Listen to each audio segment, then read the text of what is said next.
꼭 알아야 할 어제의 뉴스. 오늘 오후 4시 40분쯤 삼성전자 이재용 부회장이 서울구치소를 나섰습니다. 박근혜 전 대통령과 최순실 측에 뇌물을 건넨 혐의로 작년 2월 17일 박영수 특검팀에 구속된 지 353일 만입니다.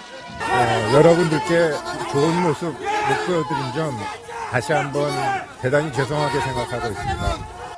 항소심 재판부는 이 전 부회장에게 징역 5년이 선고됐던 형량을 대폭 감경해 징역 2년 6개월에 집행유예 4년을 선고했습니다.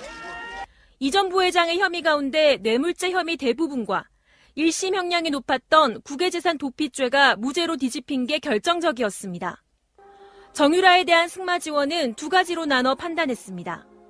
말과 차량을 무상으로 이용하게 한 사용이익은 뇌물이 맞지만 수십억 원에 달하는 마필 소유권은 넘기지 않았다는 이유로 무죄로 봤습니다.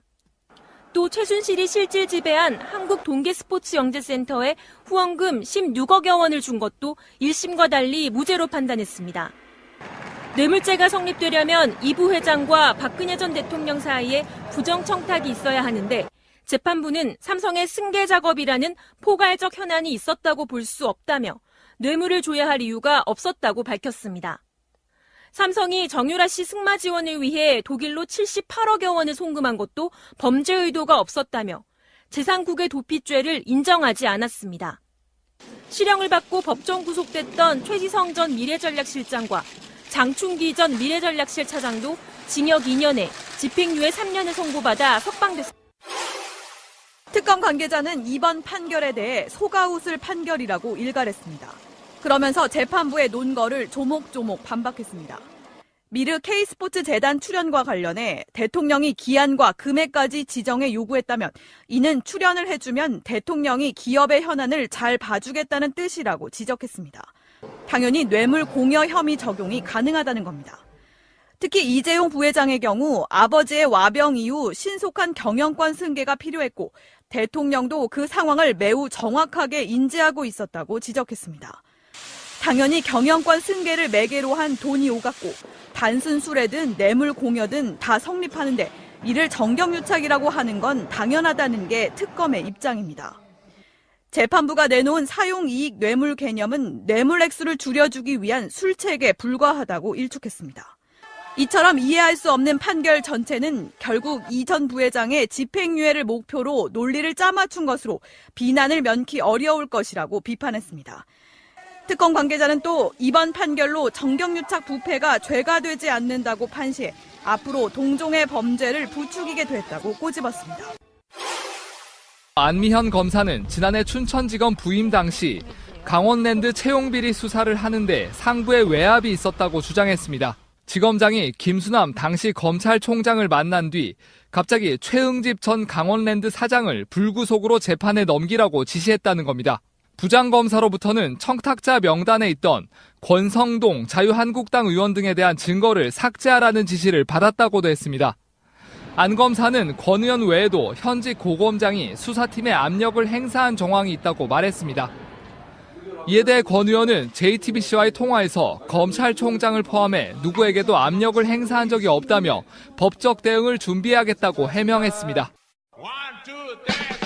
방송 중간에 좋아요를 눌러주시면 새날팀들에게 큰 힘이 됩니다. 미리 감사합니다. 세이나. 트위터가 진짜 언론입니다.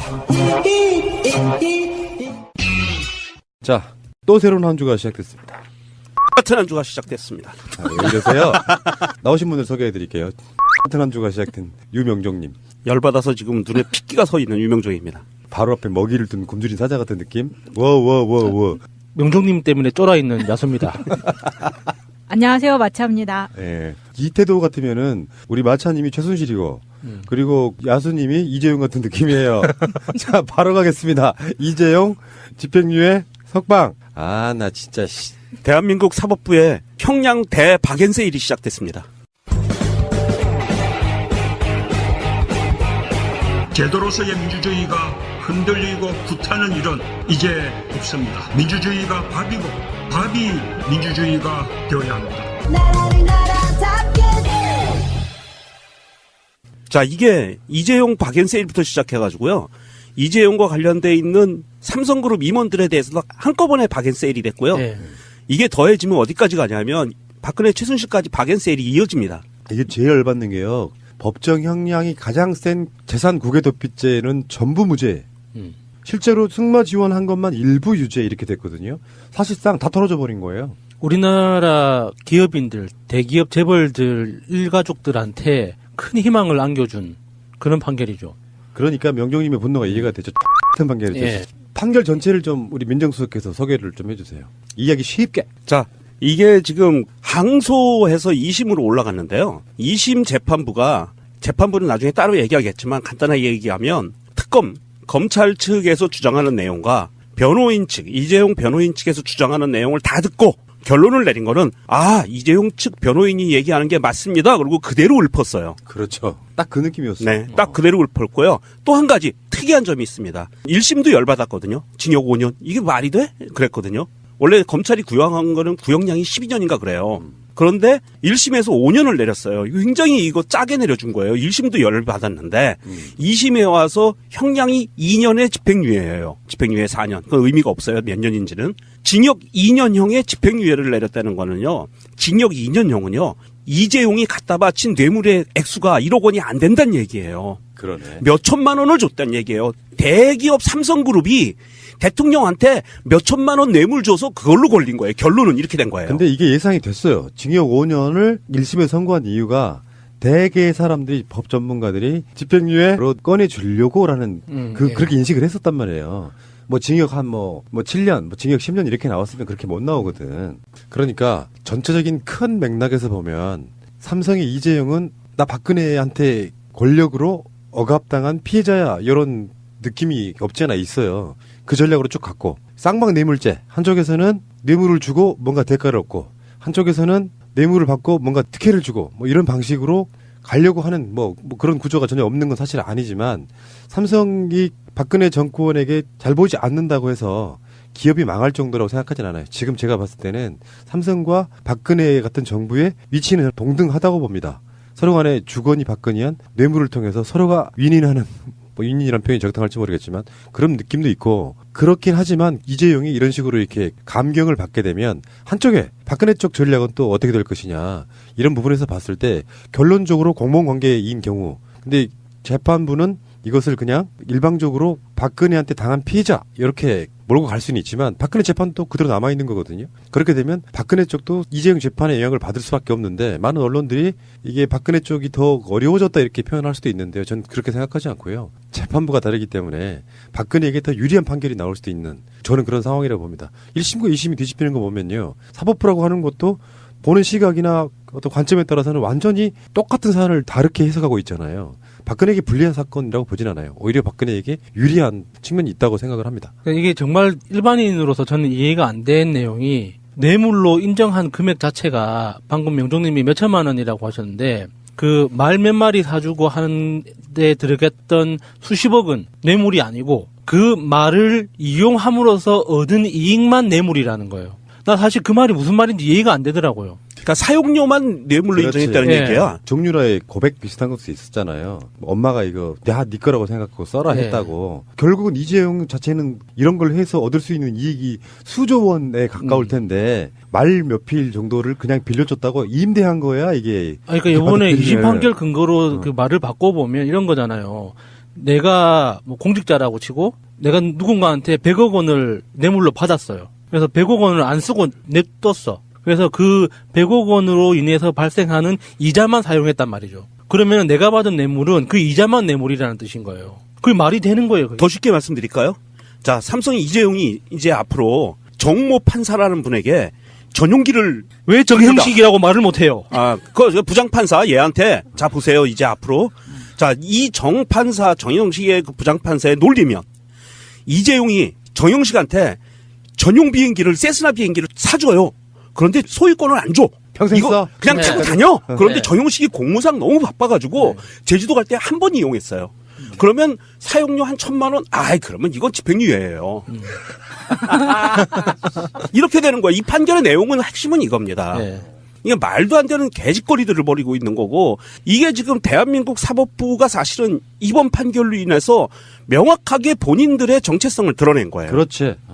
자, 대한민국 사법부는요, 유일무이하게 아직까지 적폐 세력의 수사를 받지 않은 곳입니다. 검찰까지도 지금 뒤집어져서 난리이지만 사법부는 전혀 손을 안 타고 있어요. 이번 기회에 잘 됐어요. 우리나라 국가적 불행은 저런 분들이 사법고시 합격 못했다는 거예요.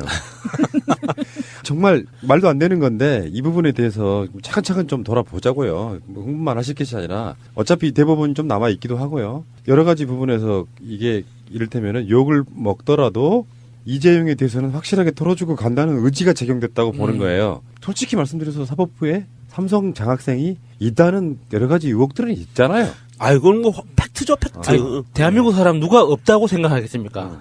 그러니까 지금 막말로 얘기해서 지금 이재용 판결을 내린 사법부 현재 사법 2심 재판부는요, 삼성 법률지원팀 서초동 지원이라고 얘기하면 될 것 같아요.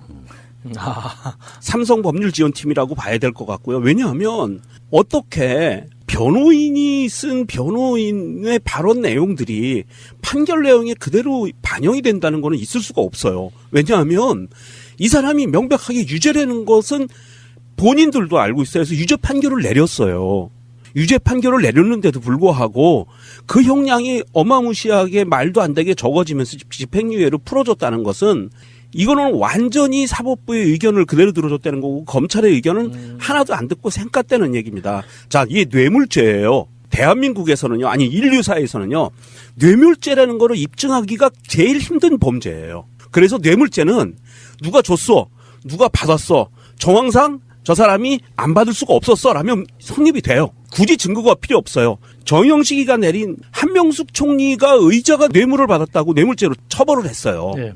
그때는 그때 당시 보면 검찰의 기소 내용을 100% 받아들였어요. 얘가. 변호인의 논리는 하나도 안 받아들였고요. 이번에는 특검 측의 기소 내용은 하나도 안 받아들였어요. 변호인의 논리만 받아들였어요. 아, 그러면은 변호인과의 어떤 사적 우정을 의심을 해볼 수밖에 없네요. 뭐 서울대 법대 동기라고 하더라고요. 사적 우정이라고 보기에는 이 정영식이 고등법원 판사에 이게 철학이고 소신이다. 삼성이 없으면 대한민국이 망한다라는 소신을 갖고 있을 거고, 그런데 당신이 잘못 내린 거는 판결을, 당신이 이재용 집행유예를 내보내주는 순간 삼성 주가가 떨어지기 시작했어요. 삼성 주가가 내려갔다니까 이재용이 풀려나니까? 그 액면 분할의 효과라고 설명하는 일부 네티즌도 있습니다. 이재용의 액면 분할의 효과가 판결에 영향을 미쳤다 이렇게 하는 사람도 있긴 있는데 그건 뭐 증거로 이야기를 할 수는 없고, 잠시 후에 영차독대 이야기하겠습니다.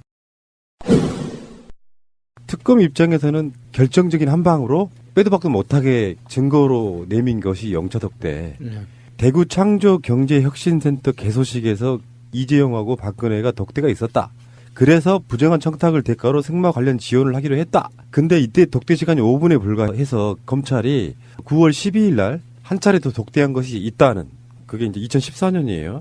있다는 영차 독대서를 제기했었는데, 이게 지금 김건훈 그 당시 청와대 비서관의 메모하고요, 안봉근의 기억, 이걸로 이제 제시를 했는데, 삼성이 적극적인 방어를 한 상황이에요. 전 김건훈 비서관의 메모에 9월 12일 날은 LG, 두산은 10월 15일 날 독대 일정도 적혀 있었는데, LG 총수와는 9월 17일에 만났으며 10월 15일에는 박근혜가 이탈리아 순방 중이었다, 이렇게 증거를 제시한 거예요. 그러니까 김건훈의 메모가 잘못됐다는 것을 이야기하고 있는 거고, 사실은 김건훈의 메모보다도 더 알려진 건 안봉근의 기억이죠. 네. 근데 이거에 대해서는 이재용이 그랬었죠. 이걸 내가 기억 못하면 침해다, 뭐 이런 식으로 이렇게 반발을 했단 말이죠. 근데 명정님 또 하나실 것 같아요. 이런 부분에 있어가지고 뇌물을 죄를 입증한다는 건 정말 어렵거든.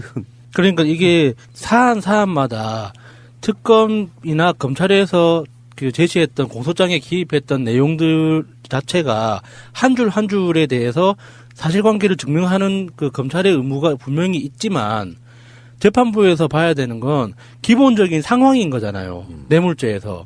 이재용은 재산 승계라는 어떤 큰 필요성이 있었고, 최순실과 박근혜를 비롯한 그 청와대 세력들은 그거를 통해서 자기들이 어떤 특정한 이익을 취할 수 있는 기회가 있었다는 거는 누구든지 이해하는 굉장히 단순한 상황인 거잖아요. 근데 그런 전체적인 상황에서 비롯되는 의심, 뇌물이라고 미루어 짐작할 수 있는, 합리적으로 추론할 수 있는 그런 근거들에 대해서는 다 눈 감고 개별적인 그 사건 하나하나를 따져서 뭐 이거는 증거 능력이 충분하다, 부족하다, 안 된다 이런 식으로 해서 전체 상황 자체를 이거는 무죄라고 판단해버리면 그러면 앞으로 우리가 뇌물을 줄 수 있는 기회가 너무너무 많아지는 거예요. 기업들 입장에서는. 이걸 어떻게 책임질 거예요. 그 정영식 판사가. 근데 여기서 보면은 가장 형량이 무거울 수 있는 국외 재산 도피에 대해서 말을 이렇게 어렵게 하면 어떡하냐. 뇌물 공여자인 피고인들이 용역 대금에 의해서 소비하거나 축적하거나 지배 관리했다고 볼 수 없다. 이걸 일반인들이 얼마나 알아먹을까요? 이렇게 조용하네요. 국민을 기만한다니까요. 네. 피고인들이 용역 대금에 의해서 소비하거나 축적하거나 지배 관리했다고 볼 수 없다. 그러니까 돈을 받은 사람들이 자기들이 주체적으로 쓰지 않았다 뭐 이런 뜻인 것 같은데. 이 부분은 무슨 뜻이냐면 삼성의 논리인데요. 삼성의 논리가 그대로 들어가서 재판부의 논리로 들어간 거예요. 제가 화를 낸 부분도 이 부분입니다. 사실은. 국외재산 도피는 돈을 해외로 보낸 사람 이재용이죠. 이재용이 대장이니까 이재용이 해외로 돈을 보내는데 이게 이재용이 이익을 보려고 보냈느냐 아니냐의 문제였어요. 그런데 삼성 측의 논리는 이재용이 이것에 대해서 이익을 볼 게 아니다. 삼성은 오로지 주장하는 건 이건 이미 보내버렸으니까 이재용 거가 아니야. 최순실이 뭘 해먹던 이건 이재용하고 상관없어. 이재용은 준 거야. 이 논리였거든요. 근데 재판부가 그대로 따랐어요. 근데 배치되잖아요. 아까 처음에 나왔던 얘기가 또 배치되는 거예요. 그렇죠. 그 안에서 재판부 자체도 논리 모순이 벌어지는데 이 뜻입니다. 이거 그대로 그 문맥상을 그대로 풀어드리면요. 뇌물 공여자인 피고인들이 이제 삼성그룹 그 임원들하고 이재용입니다. 용역 대금에 의해서 이게 이제 독일로 보냈다는 30몇 억이요. 소비하거나 그 돈을 썼거나 축적하거나 따로 빼서 저금해놨거나 지배관리 이 돈에서 직접 지배해서 관리했다고 볼 수 없다라고 이야기한 거예요. 그러니까 이 돈은 삼성이나 이건희 주머니에서 나갔지만 나가는 순간 삼성과는 인연이 없고 끊어진 돈이기 때문에 삼성 책임 아니야라고 인정해 준 거예요. 그러면 줬으면 끝났단 얘기야. 말산 계약을 무효로 하는 그 계약서를 다시 썼잖아요. 네. 그거를 재판부에서 받아들였다는 다 거예요? 받아들였다는 거죠. 자, 보세요. 자, 앞으로 이제 벌어질 일들에 대한 예측입니다. 이명박이 미국 다스법인에게 100억 원을 몰래 출자했어요. 이게 해외 재산 도피 은닉죄가 성립이 안 된다는 얘기예요. 이 논리로 하면. 나 그거 안 썼는데? 이자 안 받았는데? 내가 관리 안 했어? 그러면 끝났다는 얘기예요. 똑같은 얘기가 지금 대한민국 사법부 재판부가 법을 어떻게 해석하는지가 명확하게 드러난 거예요. 첫 번째 뇌물죄는 정황상 측근들이 메모했고 증언을 하면 뇌물죄가 성립이 됩니다. 왜냐하면 공무원이 관계된 거기 때문에 이거는 뇌물죄에 대해서 굉장히 엄하게 처벌을 하는 게 그동안의 전통이었어요. 공무원들이 관여했기 때문에 명확한 100% 증거가 없어도 이건 뇌물죄를 처벌을 해왔습니다. 대한민국에선. 그런데 이거를 명확한 증거를 찾지 못했기 때문에 무죄라고 판단을 내린 거고요. 또 하나는 앞으로 벌어질 모든 일, 과거의 모든 해외 재산 도피 은닉했던 거에 대해서 나 그거 죄 준 건데 하면 이제 무죄가 된다는 얘기예요. 판결 내용에 재산 국외 도피 의사 없어 단지 장소가 외국일 뿐이었다. 그렇죠.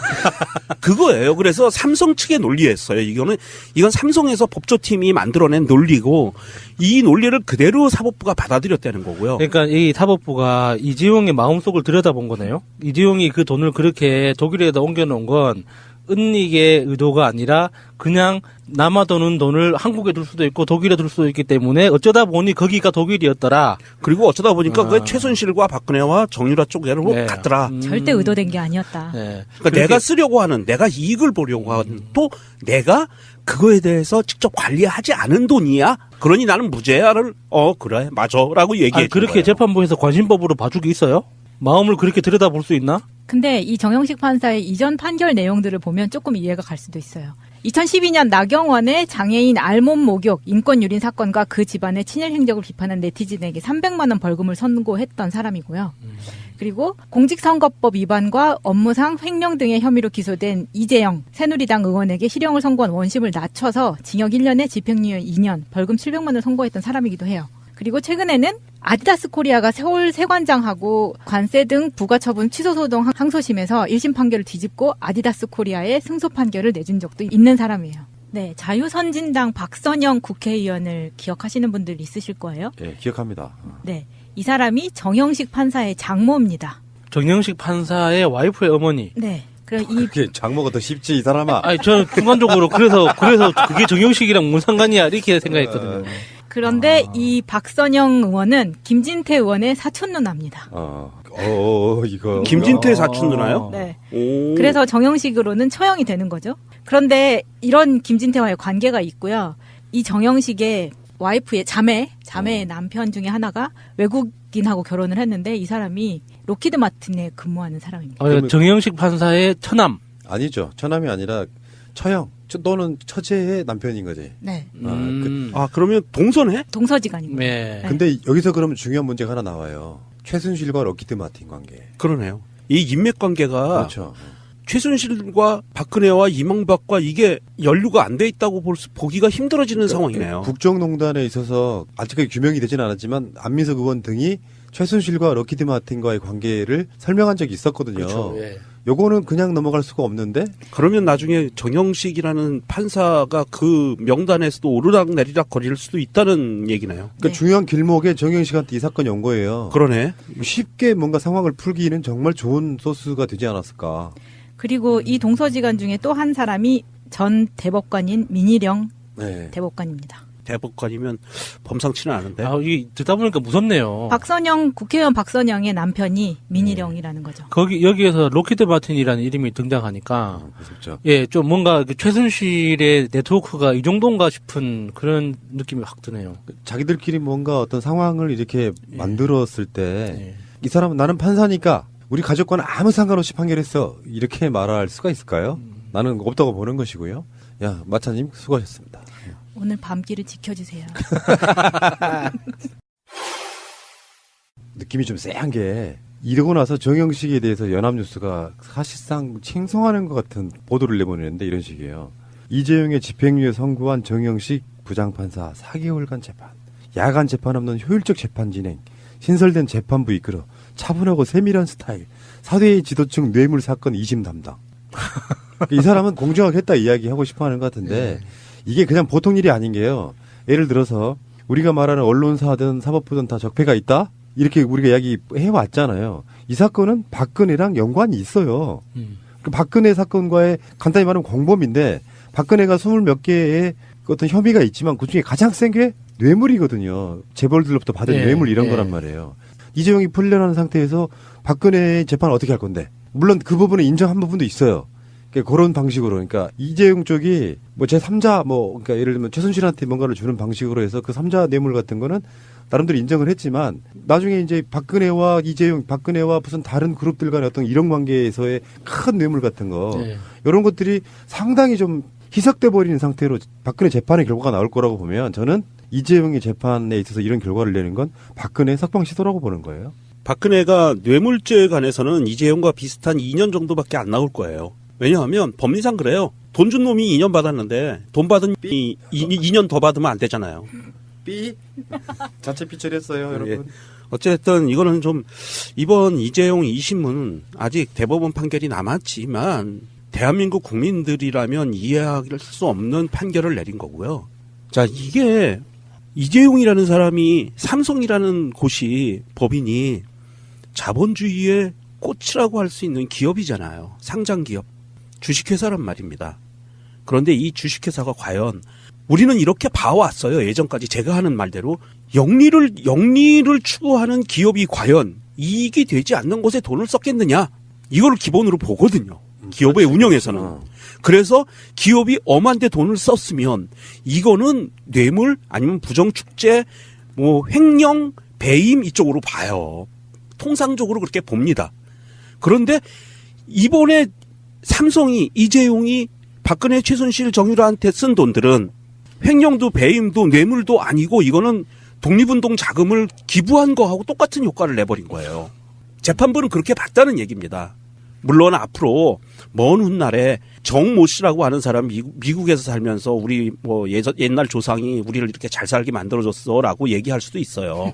비버리 힐스의 대저택을 갖고 있으면서 우리 할아버지가, 우리 증조 할아버지가, 우리 고조 할아버지가 열심히 소신을 굽히지 않고 사회의 지탄을 받아가면서 이러한 그 일을 벌려줬기 때문에 우리는 이렇게 편하게 살 수 있어. 그리고 수영하고 놀 수도 있긴 하지만 이거는 대한민국이라는 나라의 촛불로 인해서 촛불을 들고 사람들이 수많은 시간 동안 수많은 사람들이 대한민국을 바로 세우자라고 하면서 벌떼같이 일어나서 이루어 놓은 이러한 상황들에서 완전히 찬물을 끼얹는, 완전히 역행하는 이런 판결을 내린 거예요.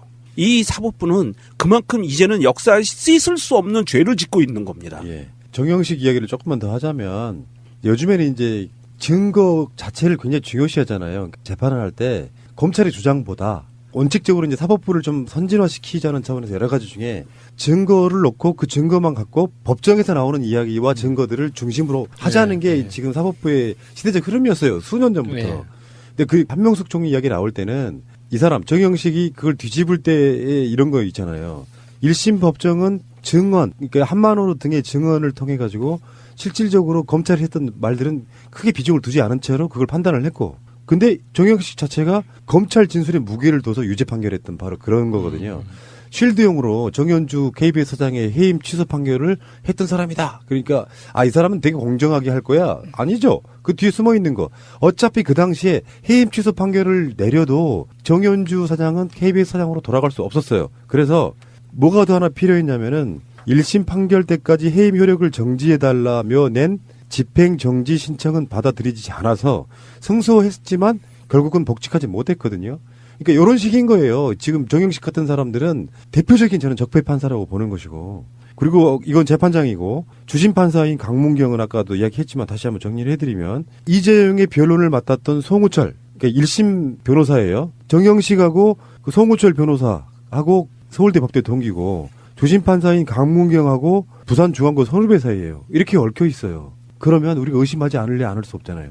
이것도 좀 법적으로 뭐 문제가 돼야 된다고 봅니다. 무슨 뭐 우리나라에서는 학연 지연 같은 게 있으면 배척할 수 있는 그게 정확하게 법으로는 명시돼야 된다고 생각해요. 그리고 이 배심제, 만약에 이게 배심원단 중심으로 내려진 판결이라면 이런 결과가 나올 수가 없죠. 100% 이제지, 100%. 징역 10년 나왔을 거야. 이게 아무리 법적 지식이 없는 사람이 보더라도 신문에 그동안 보도된 내용만 봐도 누가 봐도 명백하게 뇌물인 건데, 이게 그 전문가라는 사람들이 그 전문가라는 그 법적 지식 자체를 장벽으로 만들어서 사람들한테 이렇게 눈속임 한다고 해서 속아 넘어가는 게 아니잖아요.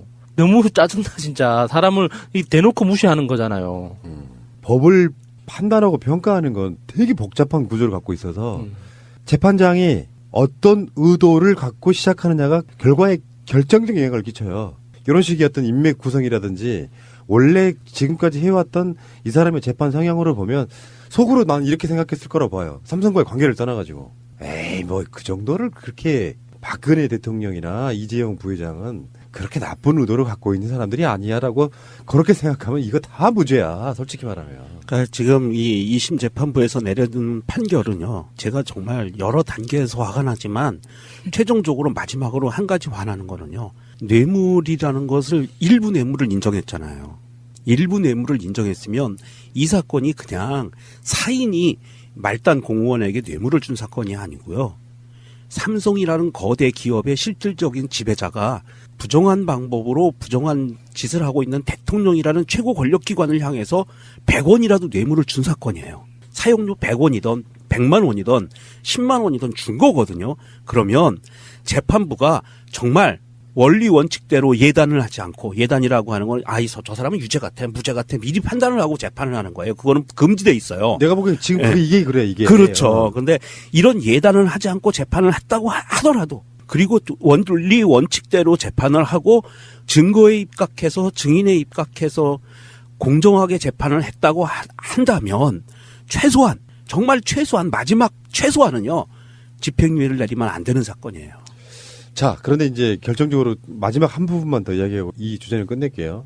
이렇게 결과가 나오면 있잖아요. 예전에 왜 이재용 구속 확정되면 와 하고 반대로 구속이 안 되면 와 하고 했던 뭐 기억들 아시죠? 대표적으로 흔히 말하는 관제 집회 지금까지 해왔던 그분들 입장에서는 희망을 갖게 생긴 거예요. 이제 우리 박근혜 대통령도 곧 석방되겠냐는 희망을 주는 거예요. 그 시그널이 그런 거거든요. 그러니까 정영식 판사가 뭐 정말 불평부당하게 전혀 나는 세상 여론에 신경 안 쓰는 법으로만 판단했다고 할지라도 이 정도 결과가 나오면요. 우리 국민들 입장에서는 이럴래 우리가 촛불 들었나 하는 소리 나옵니다. 이재용이 이렇게 석방이 돼버리고 나면은 재벌 개혁 못해요 이제. 특히 이재용 석방될 때 그 표정. TV로 보신 분도 계실 겁니다. 비열하게 웃는 표정. 예. 그걸 우리는 쪼갠다고 하죠. 그러니까 웃음을 감출 수 없는. 그렇지. 지도 이제 웃으면 안 된다는 걸 알지만 그게 얼굴 근육이 지 마음대로 이렇게 따라주지 않는 그 감출 수 없는 그 터져 나오는 웃음, 미소. 그렇죠. 그게 진짜 이 나라의 정치적 현실인 것 같아요. 지금 적폐 세력들이 지금 그 문재인 대통령이 추진하는 여러 가지 정책들이나 정치권에서 추진하고 있는 적폐 처단 이런 그 여러 가지 추진 사항들에 대해서 가지고 있는 속마음, 너희들이 그래 해봐라. 해봤자 얼마만큼 하겠니? 라고 하는 그런 속마음이 정말 상징적으로 응축되어 있는 것 같았어요. 그 표정이.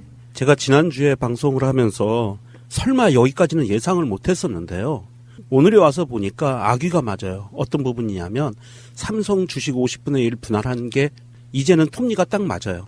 무슨 말씀이냐면 그때 제가 방송 말씀을 드릴 때 삼성이 주식을 50분의 1로 분할하기로 했다라고 하면서 끝에 그런 말씀을 드렸거든요. 삼성의 승계 작업이 완료된 것 같다라고 얘기를 했는데 저는 오늘 이 집행유예 사건을 보니까 이미 보름이나 한 달 전쯤에 삼성 측의 이 집행유예가 내려질 판결 내용이 전달이 된 것 같고요. 전달이 됐기 때문에 그래서 주식 분할하는 것도 최종 결정을 하고 이렇게 순서대로 움직인 게 아닌가 싶은 의심도 사실 들어요. 자, 뭐 그거는 확인할 수는 없지만 확인할 수는 없지만 의심이 듭니다. 예. 알겠습니다. 근데 뭐 역사라는 게 또 뭐 일사천리로 수리대로만 가나요? 이렇게 또 이제 되돌리는 세력이 있고 또 그걸 또 국민이 이겨내고. 예, 그 조윤선 케이스를 기대해봐야죠. 그러니까요. 이제 대법원 가서 파기환송되면 이재용이 또 어떤 이야기를 꺼낼지. 예. 재명아 좋겠다. 내가 분명히 저번에 몇 달 전에 얘기를 했다고요. 나 같은 사람 만나서 좋은 친구 사귀어서 사회적으로 좀 각성 좀 하면은 좋은 기업가 될 수 있거든요. 그렇죠. 법원에서 나오면서 쪼개면서 그게 국민의당 A야? 자, 짧게 하나만 하겠습니다. 이것도 소송 이야기인데요. 이건 또 경우가 완전히 다른 재밌는 소송이시고요. 저는 평상시 때 유해 씨를 참으로 싫어했지만 이 정도 되면은 이제 우리가 좀 유해를 위해서 뭔가 우리가 좀 희생할 필요가 있어서 전 적극적으로 유해를 지금 섭외해서 인터뷰를 해보려고 그래요. 네, 류혜 씨 한번 출연해주세요. 류혜 아시는 분 어떻게 좀 연락해서 말 좀 전해주세요. 좀 출연 좀 해달라고. 캐스천코리아 gmail.com으로 보내주시면 됩니다. 유해 씨가 홍준표를 유해는 씨고요. 홍준표는 그냥 홍준표예요. 씨발. 유해 씨가 홍준표를 상대로 1억 원 손해배상 소송을 냈는데 그게 이제 성추행과 모욕을 당했다는 거예요. 그 내용을 떠나가지고 지들끼리 좋을 때는 뭐 지난해 6월 달에 경북 경산체육관에서 전당대회 할 때 홍 대표가 내 손을 덥석 잡아서 그때는 되게 좋아하더만. 그래서 서로 누가 먼저 잡았네, 내가 잡았네 이렇게 논란을 했었는데 이거를 1억 원의 손배서를 이렇게 청구를 했잖아요. 그러면 이 결과 이런 걸 떠나서 내가 봤을 때 기각당할 수도 있고 떠나서 홍준표 입장에서는 되게 골치 아파지는 거예요, 이제. 유해가 홍준표의 발목을 꽉 잡고 있으면서 미투. 나도 홍준표한테 미투. 성추행 당했다, 뭐 성희롱 당했다 하니까 이런 거 있잖아요. 막 한참 잘 걸어가던 어떤 한 자연인이 저 물 밑에서 물귀신 같은 게 하나 나와가지고 발목 한쪽을 쫙 잡으니까 스텝이 그걸 꼬였다 그러는 거야.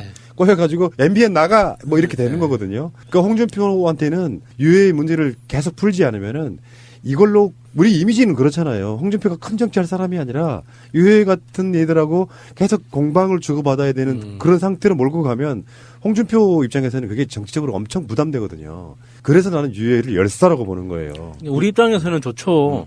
아니 저는 류여해 씨에게 발음이 너무 힘들어요. 류여해 씨에게 한마디 좀 보충해서 충고를 드리고 싶은 게 그날 그냥 그렇게 손 덥석 잡은 거하고 뭐 이렇게 이상한 말로 명예훼손 모욕한 거 말고요. JTBC 뉴스룸 같은 데 나가가지고 손석희하고 인터뷰를 하세요. 미투를 하면서 그러네. 뒤에서 벌어졌던 일 혹시라도 있었다면 그거를 까발리셔야 돼요. 그래야 본인이 입지가 제대로 쓰고요. 재판에서도 당당하고 갑의 위치로 올라설 수 있어요. 우리가 다 봤던 내용 말고. 근데 이거는 이제 서지영 검사랑 약간 다른 케이스잖아요. 본인이 같이 할 때는 사진도 이렇게 그때 당시의 동영상이 기분은 있어. 네, 그때 당시의 기분은 좋아 보였단 말이에요. 그러니까 내가 얘기하는 거야. 다른 걸 터트려야 된다. 아니, 좋은 척 했을 거예요. 지금은 이렇게 이야기를 해야 된다니까? 그 당시에도 불쾌했지만 상황상 좋은 척을 했어야 됐던 어떤 그런 감정적 폭행까지 당했다. 그렇지. 이렇게 해야죠. 그런데 자유한국당에서 당내에서 이런 성추문에 대해서 항상 입 다물고 있었던 게 자유한국당의 여성 의원들이었었거든요. 근데 유여해는 이런 면에서 보면은 뭔가 입지전적인 인물인 거죠. 이쪽에서. 아, 최초 자유한국당류의 최초의 그럼요. 내부고 벌차. 네. 근데 이분은 진정성은 없지. 만약에 지금도 최고위원이라고 하면 요거 서지영 검사 쪽 관련해 갖고 엄청나게 또 다른 식의 그러니까 말을 했을 거예요. 진정성 있다고 해줍시다 지금은. 그런가요? 그런 거 아니겠습니까? 예. 진정성의 상징 우리 유해 열사님 꼭 싸워서 이겨주시기 바라고요. 어쨌건 홍준표가 지금 MBN을 아예 부수도 다 빼버린 상태로 지금 가고 있는 상태고, 지금 홍준표는 또 유해한테 소송당했지만 홍준표는 MBN을 상대로 소송을 하고 있는 이 꼬리 물기 소송 이런 게 있거든요. 그 MBN 자체의 입장에선 그래요. 이런 측면이 있잖아요. 언론에 관한 부분은 소송으로만 해결될 수 있는 문제가 아니에요. 소송의 어떤 순서는 어떻게 돼야 되냐면, 언론은 하루에도 수도 없이 많은 보도들을 쏟아냅니다. 그중에 오보가 나올 수는 있어요. 그러면 가장 먼저 해야 될 일이 거기에 대한 정정 보도를 한다거나 사과를 해야 되거든요. 거기까지는 MBN이 했단 말이에요. 근데 그 상태에서 다 고소고발 건으로 가버리면 그 대상이 우리 같은 일반인이 아니고 현역 정치인들이고 공당의 대표고 그렇잖아요. 그러면 그 효과로 다른 언론사들이 함부로 비판을 못하게 되는 효과 때문에 언론을 길들이려고 한다는 비판에 직면해 있는 거거든요. 예를 들어서 지금의 여당이 민주당이 청와대가 오보 하나 냈다고, 지금도 청와대 관련한 민주당 관련한 오보들 사실상 거의 매주 쏟아져 나오는 게 있어요. 추측 보도 하다가 보면.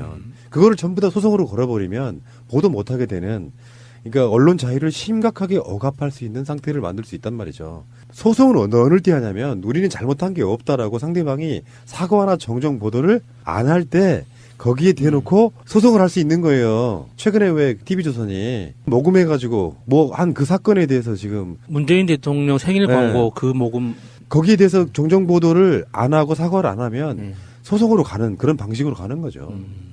자, 어쨌든 지금 벌어지고 있는 상황이 제가 보기에는 스탠스가 참 애매해요. 류여해 사건하고 MBN 사건이 제가 취해야 될 스탠스가 평소에 그렇게 미워하던 류여해 편을 들기도 좀 얼굴이 뜨겁기도 하고, 사실 MBN 편 들기도 뜨겁기도 해요. 똑같은 것들이었기 때문에. 그런데 이제 어쨌든 저렇게 안에서 자중질환이 벌어지는 것을 보면 꼬시기도 하고. 그런데 홍준표가 이렇게 이런저런 변명을 하면서 늘어놓는 것 중에 이게 MBN 출입 금지가 진주의료원 폐업 맥락에서 추진한 거다. 진주의료원에 무슨 많은 문제가 있어서 무슨 예산도 뭐 계속 적자가 나고 하니까 이게 합리적인 판단이어서 그 폐업을 추진한 거고, MBN 출입 금지도 그런 합리적 판단을 바탕으로 내린 거니까 끝까지 가보겠다 뭐 이런 이야기를 하는 와중에, 그래서 내가 그 경남도에 있던 그 빚 1조 4천억을 내 임기 기간 동안 제로로 만들었다. 뭐 이런 개구라를 또 하나 쳤거든요. 이거 예전부터 말 많았잖아요. 그거 완전 개구라입니다. 1조 4천억 빚이 아직도 있습니다. 경남도 이름으로 있는 게 아니라 경남도 밑에 있는 각 시, 구 이름으로 분산돼서 장부만 바뀐 거지 그 빚은 그대로 있어요. 그러니까 홍준표가 예전에 제천 화재 때 경남도의 지 임기 동안 화재 사건이 없었다고 말했던 그 거짓말이랑 똑같은 거거든요. 아, 그렇게 각 지방자치단체로 빚을 분산시켜서 은닉시켰다. 그렇죠. 뭐 이렇게 분산, 그러니까 이름만 바꾼 거예요. 그 돈을 줘야 되는 계정을 주체를. 바꿨군요. 예. 그거는 그럴 수 있죠. 경남도청에는 채무가 없다 이런 식의 논리를 만드는 거고. 이거 부채 은닉 혐의인데. 근데 지금 이게 뭐 진주의료원 폐업해가지고 사실상 1년 안에 40명 돌아가셨거든요. 예.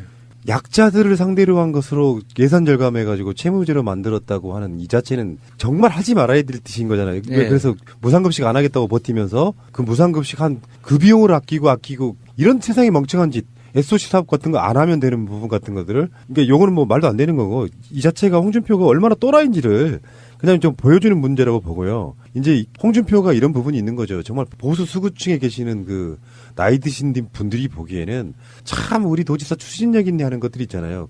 거기에 그 추진력을 내가 합당한 형태로 쉴드를 치려면 거기서 끌어들이는 게 사실상 약자인 노조거든요. 노조를 끌어들여서 빨갱이들이 그래 지금 KBS나 MBC도 노용방송이라고 몰아가는 이유가 홍준표 이런 방식이란 말이에요. 노조들 때문에 못 해먹겠다. 그 노조들하고 싸우는 형태로 확실하게 자기 스스로가 이렇게 전선을 쫙 만들어주는데 홍준표 편에 서시는 분들이 노조와 똑같은 약자분들이 편을 들어줬던 그런 시대가 있었던 거고요. 이것도 진주의료원 폐업 맥락에서 추진한다. 정말 얕은 수 있잖아요. 네. 논리적으로 말이 안 되는 소리 이런 개소리라고 있는지 참 이해가 안 가고요. 민사소송이 완결될 때까지 MBN과 누가 정당한지 여부를 가려보겠다. 이게 뭐야 이게 지금. 그 민사가 완료될 때까지 그 정당이 남아날까요? 그러니까. 그 정당이 없어질 것 같아요. 이게 그래서 아마 민사소송이 끝나지 않을 것 같습니다. 세상에 알리고 싶은 것들은 굉장히 많습니다. 언론의 어떤 한계랄까요? 공간은 좁죠. 그래서 세상이 꼭 알려야 되는 이야기를 좀 하려고 합니다. 제2의 가습기 피해자라고 불리우시는 분들인데 가습기 피해자분들도 새가 날아든다를 통해서 세상에 가장 먼저 알려졌던 바로 그런 느낌이 있기 때문에 이 사건이 꼭 해결되기를 바라는 마음에서 나오신 분들을 소개를 해드리겠습니다. 자, 일단 소개를 해드리고요. 사건은 다시 말씀드릴게요. 안양시 의회 의원이신 김선아 의원님 나오셨습니다. 네, 반갑습니다. 예, 어서 오시고요. 더불어민주당이시네요. 네네. 조적분들은 왜 이런 데 안 나오실까요? 아유, 구의원이나 시의원이나 하시는 분들의 생각이 다를 거예요, 분명히. 뿌리도 네, 다를 거고. 네. 자, 다음에 안양의 LG빌리지 전 입주자 대표장이신 유완형님 나오셨습니다. 어서 오십시오. 예, 안녕하세요. 반갑습니다. 예, 어서 오시고요. 그러니까 제가 초반에 제2의 가습기 피해자 뭐 이런 말씀을 드린 게 어떤 이유인지 일단은 우리 그 의원님께서 네네. 사건 개요를 좀 조금만 설명을 좀 해주세요. 어떤 사건이길래 지금 이게 인터뷰까지 나오게 되셨나 그 이야기를 해주셔야죠. 네. 마남구 속수 이동에 그 연현마을이라는 곳이 있습니다. 연현마을? 예, 네. 연현마을. 그곳에 1967년도에 그 서울 성수동에서 제일 탄소로 이제 허가를 내가지고 저희 안양시에 1984년도에 그 이제 업종을 변경하면서 이제 들어왔어요. 서울에 있던 공장이 예, 아스콘 공장이 안양의 연현마을에 들어왔다 이거죠. 예. 아스콘이 뭐예요? 아스콘은 이렇게 우리 그 도로 포장, 예. 예, 도로 포장을 하는 것 보고 아스콘이라고 합니다. 아스팔트와 콘크리트의 줄임말. 예. 네네. 그걸 만드는 공장이 연현마을에 들어왔는데 네네. 그 이후에 엄청난 일들이 벌어졌다면서요? 네네. 이제 2002년도에 그 골체 재취업으로 아마 그 종로 구청에다 이제 허가를 받아요. 예.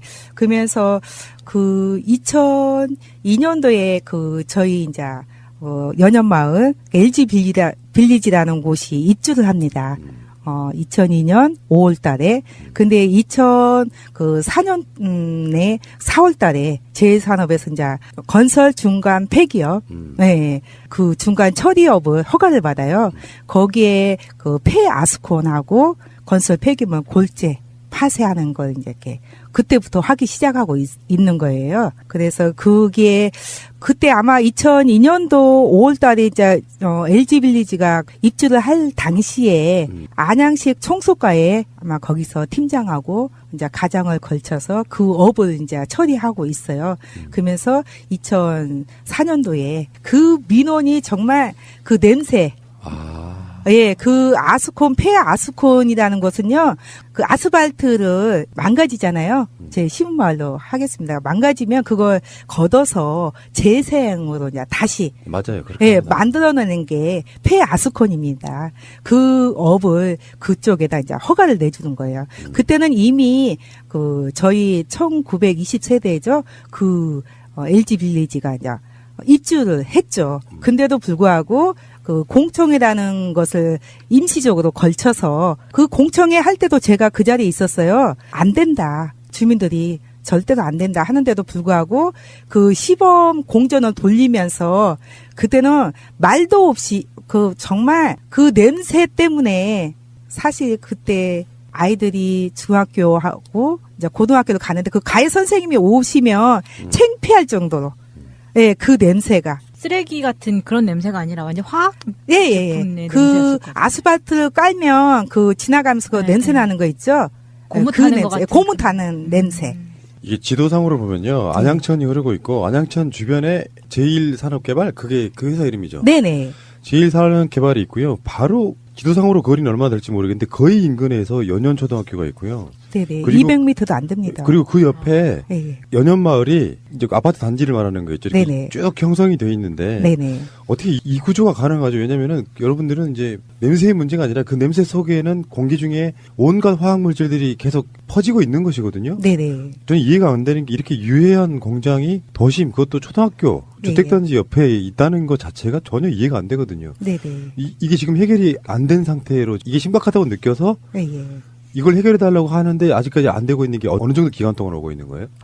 제가 2010년도에 아마 시의원으로 들어갔으니까 그 전에도 2002년도부터 2010년도까지면 벌써 8년 동안이잖아요. 그 8년 동안 안양시 홈피가 마비될 정도로 민원을 제기했어요. 그런데도 안양시는 그 어떤 행위도 하지 않습니다. 그래서 네. 문제는 이제 네. 여기까지는 개요고 예, 예. 실제로 그 공장이 들어서서 얼마나 많은 사람들이 피해를 받고 있는지를 한번 이야기해보고 싶어요. 예, 예, 예. 지금 그 공장이 생긴 이후에 얼마나 많은 분들이 현재 어떤 질병을 앓고 있는지 좀 소개 좀 해주십시오. 공식적으로 암이 걸리신 분들은 그 비대위 어머님들이 구성이 돼서 뭐 이렇게 해소하는 게 아마 600 몇 건을 해소했나 보더라고요. 그 중에 80%가 다 아프다. 암은 암이 있다. 그러니까 아프지 않은 사람은 설문지 자체도 기재하지 않았어요. 제가 보기에. 근데 이제 그나마 그 중에 이제 좀 몸이 아프다 어쩌다 하는 사람들이 설문지를 낸 거예요. 거기에 80% 이상이 암을 앓고 있다는 거에 좀 안타깝죠. 회장님, 예. 주민이시니까 더 잘하실 거 아니에요? 네네. 그 공장 이후에 마을이 어떻게 돼 있어요, 지금? 어떤 실태랄까, 이런 거? 그곳이 원래가 동화제약이 있던 부지였습니다. 아하. 동화제약이 있었는데 거기가 이제 그 조합이 설립을 하면서 1872세대가 들어왔습니다. 들어오면서 제일 아스콘은 그때 아스콘 공장을 계속 했었고요. 그 이후에 2001년에 저희가 입주를 하고 나서 2004년도에 우리가 너무 냄새나고 하니까 그 집단 민원도 신고하고 하니까 공청회를 했어요. 당시에 그 신중대 안양시장이 연현초등학교에서 공청회를 했는데 그게 나중에 알고 보니까 공청회가 아니라 그냥 일반 그 공청회 하면서 나중에 폐아스콘 재생 처리하는 그거를로 해서 공청회를 한 거예요. 저희한테 그런 것들을 이런 방구도 하지도 않고 나중에 알고 보니까 그렇게 해서 처리를 해준 거죠. 그러면서 그 당시에 그 이후에 총석과장이었던 당사자가 처리해주고 나서 그 제일 아스콘, 제일 산업으로 취직을 하게 되는 거죠. 그러니까 어떻게 보면 이제 마피아 조직처럼 공피아가 그 안에 내포가 돼 있다. 그렇게 해서 처리가 되면서 그런 것들이 보면은 아스콘 냄새가 보면은 아까도 말씀드렸지만은 냄새가 막 고무탄 냄새처럼 매캐하고 또 새벽 같은 경우는 야간에 많은 작업을 하다 보니까 하절기에는 주민들이 다 베란다 문을 열어놔요. 소음도 만만치 않게. 소음도 있지만은 쾌쾌한 냄새 때문에 아주 굉장히 기분도 안 좋은 그런 거죠. 또 발암 물질이 항상 내포돼 있으니까 그것을 안양시에 신고를 해도 늘 뭐 보이지 않고 잡을 수도 없고 채집이 안 되는 상태다 보니까 계속 헛바퀴 돌듯이 그렇게 지금까지 와 있는 상태입니다. 이해가 안 가는 게 지금 환경의 중요성 같은 게 이렇게 중요하게 인식되는 시기에 초등학교 옆 주택 단지에 말씀하신 것 중에 벤조피렌? 네. 이거는 1급 발암물질이라고 하고요. 이게 벤조피렌이 지금 그 공장에서 나오고 있는 게 확인된 상태예요. 네네. 그럼에도 불구하고 지금 그게 돌아가고 있다고요? 대기환경법은 이제 경기도에서 그 이제 허가권이나 그 채취권을 이제 가지고 있어요. 그래서 거기서 지금 발암물질이 벤조피렌이 나와서 중지를 지금 이제 하고 있는 상태죠. 지금 상태는. 현재는? 예, 현재는. 근데 그런 공장을 도심에서 돌리고 있다는 것 자체도 이해가 안 가고요. 네네. 그럼 현재 아까 말씀하신 게 600명 정도라고 말씀하셨나요? 예. 그 환자가? 그중에 가장 중증은 뭐 암에 걸리신 분도 있는 거예요? 네네. 저 제일 친한 이제 자매님이 계세요. 자매님이 계시는데 지금도 그분하고 이렇게 같이 사실 이 자리에 오려고 했는데 그분이 지금 너무 아파서 이 자리에 올 수가 없었어요, 사실은. 근데 그분이 이제 자기 남편도 담배도 피우지도 않고 그 어떤 자기가 깨끗하게 살고 있는 상태에서 아무래도 재산은 같다. 몇 년 전부터 저한테 하소연을 하시더라고요. 그래서 이렇게 이제 다니다가 그 아파트 안에서 이제 우연찮게 만나면 저를 붙잡고 우는 거예요. 저기 재산업 가서 좀 뛰어내리고 싶다. 그래야 나로 인해서 나는 이렇게 가지만 다른 사람들은 좀 구조가 되지 않겠냐. 그러면서 이렇게 그런데 아까 오늘도 같이 오기로 했는데 사실 그분이 동참을 못했습니다. 그러니까요. 네. 진짜 중요한 거는 이제 뭐 다 소중한 것이겠지만 초등학교가 옆에 있단 말이에요. 네네. 이게 질병이나 이런 거는 이렇게 설명드리면 될까요? 어떤 사람은 멀쩡할 수도 있어요. 네네. 체질에 따라서. 네네. 근데 특정 부위가 약하신 분들은 그런 영향으로 인해서 암에 걸리기도 하고 치유할 수 없는 정도의 상처를 입기도 하는데 더 큰 문제는 어린이 아이들도 바로 옆에 있다는 거잖아요. 그 공기를 그대로 마시고 있다는 뜻이었고 최근에 그게 중지되기 전까지는 지금 그 실태를 조금 더 좀 자세하게 알 수 있을까요? 세상에 제가 2010년도에 이제 비례대표로 사실 이제 당선이 돼서 시의회를 입문했잖아요. 그래서 이제 의원으로서 그 현장을 방문을 해봤어요. 그때는 지금보다 더 심하게 원속으로 골체 파쇄를 하고 있는 거예요. 그 속에서. 저는 이제 이렇게 이거 폐 아스콘만 문제가 있다고 보고 있었어요. 사실 그 전에는. 근데 이제 현장을 가서 보니까 원석 자체를 골체 파쇄를 하는데 그건요, 입자 자체도 없어요. 그냥 우리 눈에 보이지도 않아요. 제가 이제 다처럼 안경을 끼고 있는데 그 돋보기를 약간 내밀면서 보니 그 뿌한 게 저희 연현마을 저희 LG 빌리지로 이렇게 쏙 넘어가는 게 보이는 거예요. 그때부터 더 심각한 걸 사실 느꼈어요. 그것뿐만 아니라 그 초등학교가 아마 200m도 안 떨어졌어요. 150m나 떨어져 있어요.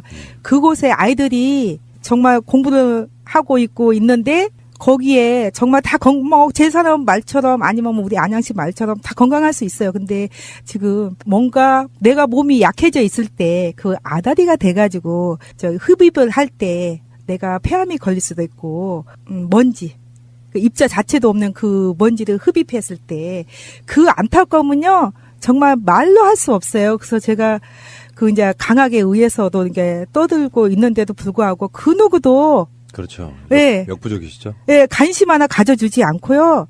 그냥 역부족, 그래. 큰 바위에 내가 계란을 던져서 깨지는 근원. 그래서 제가 하는 말이, 그런다 할지라도 해야 된다.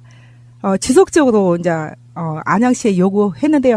이게 안양시에다가 민원을 제기하고 말을 하면 벌써 제일산업에 통보가 되는 거예요. 거기에 이제 그 국장까지, 재정국장까지 역임한 분이 거기 이제 공장장으로 갔다가 부사장으로 갔다가 이제 사장까지 역임하고 그렇게 해서 안양시 집행부하고 다 연결돼 있는 거예요. 유착 관계가 굉장히 꽤 있는 거네요. 네. 근데 그렇게 제가 보고 오직해야 제가 시연을 안 한 한이 있어도 그 어떤 사람도 제일산업에 옹호하면 내가 가만히 있지 않아. 나 시연 안 해도 좋다. 같이 옷 벗자. 제가 그렇게까지 그 시정 질문을 하면서 이제 그게 이제 계기가 돼서 아마 이렇게 감사를 한번 하는 계기가 됐어요.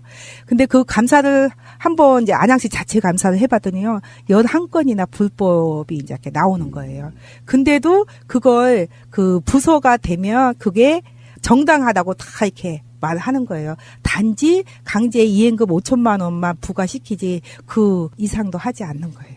안양시에서. 그 70년대의 개발독재 시대의 마인드. 예. 아주 쉽게 표현하면은 내가 담배를 피워요. 네. 내 집에서 내가 담배 피우는데 무슨 상관이야. 이 네, 관점이거든요. 네. 근데 이게 공중을 퍼져나간다는 건 굉장히 심각한 문제잖아요. 네. 그래서 지금 피해자가 추정컨대 한 600명쯤 되는 거고 전문적으로 역학조사 같은 걸 하신 적이 있어요? 그래서 이제 남원 내기 마을 저희가 고향이 남원인데 그쪽에 이렇게 기사가 있더라고요. 그리고 또 이제 의왕시에 그 관련해서 경찰분들이 암에 그 아스콘 공장 옆에 계신 분들이 암에 걸린다는 거에 대해서 이제 역학조사를 좀 해봤으면 좋겠다. 그러니까 안양 10일을 좀 편성을 해서 역학조사를 하자. 그래도요 하지 않습니다. 이 나쁜 사람들이네. 네. 지금 아스콘 공장이 안양에만 있는 게 아니고 아까 말씀하신 그런 여러 지역에 있는데 사례가 있는데도 불구하고 대체적으로 보면은 그 공장 주변에서 암 환자들이 많이 나오더라 이런 거잖아요. 예. 그러면 지금 이 부분에 있어서 안양시는 왜 그걸 안 하고 있는 거예요? 당연히 해야지. 제가 5분 반응을 하고 시정 질문해서 최소한 역학조사를 그러면 해보자. 정말 제일산업이 그 유해 물질이 나오지 않는데도 불구하고 내가 이렇게 떠드는지, 아니면 연연마을 아까 그 자매님처럼 그분들이 이렇게 제일산업 때문에 암이 걸렸다고 생각하는 그분들을 그렇게 이안이라도 삼게끔 한번 해보자. 예, 아니라는 걸 그럼 밝히게. 근데도 안 하는 거예요. 근데 그건 이제 하게 될 거예요. 회장님 입장에서 보면 보통의 아파트 단지와 예전과 지금의 차이에서 실제로 동네 주민들이 시름시름하고 그런 분들이 굉장히 많아진 게 느껴지세요? 느껴지죠. 나이 드신 어르신들 같은 경우는 뇌질환을 발생이 돼갖고 걸어가는데 보면 불편하고, 그래서 어르신 왜 그러세요 하면은 이제 뇌질환을 해갖고 갑자기 쓰러져서 병원에 입원해 있다가 이제 다시 이제 집에 와서 재활 치료하고 하는 그런 과정들도 이제 이렇게 목격이 되는데요. 그런 것들이 보면은 안양시에서도 그런 것들을 충분히 역학조사 하다 보면 나올 수도 있고요. 제가 그 제일산업을 한번 항의 방문하고 들어가서 보니까 골재를 파쇄하고 그러면서 이렇게 보면 여성들 파우더를 얼굴에 하잖아요. 네. 그 정도로 이게 파쇄가 되면 그렇게 만듭니다, 입자가. 그래서 만져보면은 거의 밀가루 수준. 거의 밀가루 수준이에요. 그러니까 그냥 이렇게 바람 불면은 그게 이제 날아다니는 거고요. 날아간다는 거죠. 그리고 제가 이렇게 한번 손으로 해갖고 불어보니까 그냥 흩어져요. 그런 것들이 초등학교, 그러니까 50m, 그러니까 걸어서 뺑 돌아서 가면 한 150m지만은 직선거리로 따지면 50m밖에 안 되거든요. 근데 바로 옆이라는 이야기네요. 그렇죠. 그러면 바람 불면 그게 그대로 들어온다는 얘기예요. 단지 눈에만 안 보인다 뿐이지. 그러면 그런 것들을 얼마든지 거꾸로 해서 역학조사를 해보면은 나올 수도 있고, 또 주민들 그 베란다를 보면은 일주일에 한 번 청소를 하더라도요, 베란다에 그 이렇게 있고 또 방 안에도 이렇게 손으로 만져보면은 그 입자가 그대로 보입니다. 그런 것들을 얼마든지 안양시에서도 조사를 하고, 그래서 그 성분을 조사를 해서 이것이 진짜 발암물질이 있는지 또 그런 것도 좀 확인을 해야 되고요. 또 국가적인 지금 재난이잖아요. 뭐 미세먼지를 해갖고 뭐 서울시에서도 시장이 뭐 오부제를 하겠다. 또 뭐 당일날은 뭐 차를 안 갖고 오면은 대중교통을 면제해 주겠다 할 정도로 지금 뭐 국가적인 재난 상황인데도 불구하고 안양시에서는 현재 그냥 아무것도 안 하는 상태다. 안양시장님이 선거를 출마를 안 하시나 보죠? 왜 이렇게 배짱이실까요? 이제 보통은 시정이라고 하는 게 그 지역의 뭐 산업이나 이런 걸 발전하는 것도 있겠지만 다수의 국민들이 뭔가 피해를 입고 있으면 조금의 의혹이라도 있으면 시장이 먼저 나서야죠. 이렇게 요구하시는 시의원인데도 그거를 모른 척하는, 죄송하지만 안양시장이 당이 어디예요? 자유한국당입니다. 그럴 줄 알았어, 예. 내가. 근데 보니까 작년 말에 각자 개인적으로 이상하다라고만 생각을 하셨었을 텐데, 작년 말에 동네 태권도장에서 이제 첫 간담회가 열렸어요. 네. 근데 처음에는 예상으로는 30-40명 모이면 많이 온 거다라고 생각을 하셨다고 하는데 100명 넘게.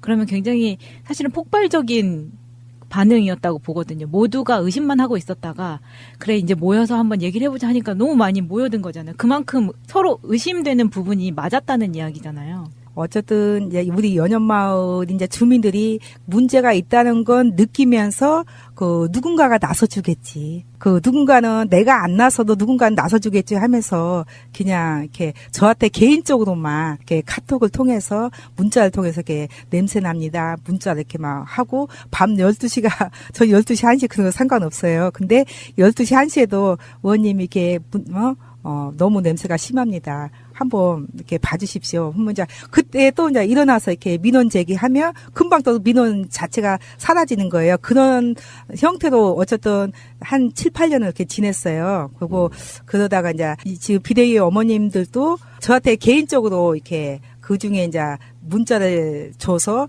민원을 제기하는 어머님들이 이제 거기 끼어 있어요. 그래서 사실 제가 그랬어요. 저 연연마을 주민들한테도 화가 난다. 그래서 왜 화가 나냐고. 그래서 제가 할 수 있는 건 하지만 주민들이 하물며 이렇게 많이 아픈 사람들도 있고 학교가 옆에가 있는데도 불구하고 학교 엄마들이 그 어떤 말도 하지 않는 자체는 잘못된 거다. 그 이유는 뭐라고 생각하세요? 네. 그래서 이제 학교는 어쨌든 학교도 뭐 교육청 뭐 공무원들이 부신이잖아요. 학교 선생님들도. 그리고 이제 거기 앞에 나와서 저기 운영위원을 하든 학부모 뭐 단체를 하든 어차피 선생님들 입장을 고려 안 할 수 없잖아요. 그러니까 아마 그쪽에 학교 자체가 움직이면 저는 제일 빠르다고 생각했어요. 그 전부터 뭐 시연하기 전부터도. 근데 그런 부분이 이렇게 다 묻혀가는 거예요. 그래서 어떻게 해서라도 그 제일산업 관련해서 민원을 제기한 사람은 뭐 설득을 하든 저도 수없이 아마 100명 이상 설득하러 왔어요. 개인적이 됐든 뭐가 됐든 이렇게 뭐 공무원을 통하든 제 지인을 통하든 수없이 오는 거예요. 나중에 알고 보면 제일산업을 이렇게 좀 그만해라 이런.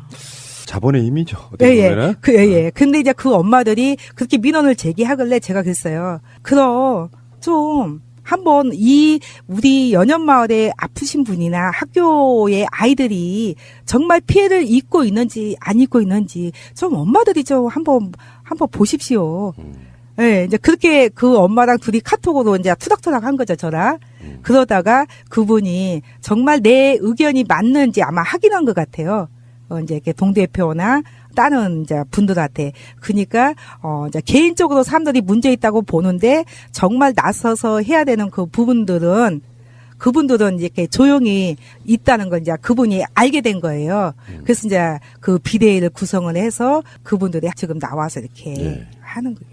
아이고, 지금 맺히신 게 많아요, 보니까. 네. 지금요, 이 사건이 청와대 국민청원으로 들어가 있는데. 네네. 그 글귀랄까요, 문구가 예. 상당히 정제되어 있고 체계적이고 논리적이에요. 네네. 그래서 시간이 좀 걸리겠지만 한번 통째로 읽어볼게요. 네네. 청와대에 가면 이 청원을 같이 동참하실 수 있습니다, 여러분. 자, 초등학교 옆 아스콘 공장, 이거 실화냐? 이런 제목의 국민청원입니다. 대기환경보전법 배출시설에 대한 신설 개정을 청원합니다. 유치원, 초등학교, 중학교, 아파트 단지에서 아스콘, 레미콘 공장까지 약 50에서 120m. 교육환경법 제1조, 제8조, 제9조에 의거하여 대한민국의 학생이라면 건강하고 안전한 환경에서 교육받을 수 있습니다. 하지만 연현마을의 학생들은 레미콘, 아스콘 제조업이 학습 환경에 나쁜 영향을 미치는 시설에 해당되지 않는 규정으로 인하여 법의 보호를 받을 수 없습니다. 대기환경보전법 제2조에는 심사, 평가 결과 사람의 건강이나 동식물의 생육에 위해를 끼칠 수 있는 물질로 국민건강관리, 보전을 위한 위해성 대기 감시 물질과 특정 대기 유해 물질을 구분하여 정의하였습니다. 유치원, 초등학교, 중학교와 나란히 위치해 있는 아스콘 공장은 지난해 유해성 대기 감시 물질인 다환, 방향족, 탄화 수소류, 벤조피렌, 일산화탄소가 배출되고 있음이 적발되었습니다. 20여 년의 끊임없는 악취, 분진의 민원에도 교육부, 환경부, 관할 지자체는 무엇을 하였는지 20년이 지나서야 굴뚝을 통해 배출되는 대기오염 물질 검사를 실시하였으니 그동안의 관리 감독이 제대로 이루어졌을지 의문과 불신이 팽배합니다. 집집마다 아이들은 환경성 질환, 폐렴, 아토피, 천식 등으로 20세 이상 성인들은 중증 질환, 암, 뇌 심혈관 질환 등으로 지속적인 진료를 받고 있거나 질환의 불안과 악화로 인한 불가피한 이사, 주거 환경의 열악하고 유해한 요인들로부터 행정기관의 도움커녕 무관심 속에 주민들 스스로가 소중한 가족과 함께 살기 위해 발버둥치고 있습니다. 이것이 비단 경기도 안양시 연현마을만이 갖고 있는 고통이 아닙니다. 레미콘, 아스콘 공장 주변에 거주하고 있는 주민들이라면 지역을 막론하고 불가피하게 겪고 있는 공통적인 위험 요소입니다.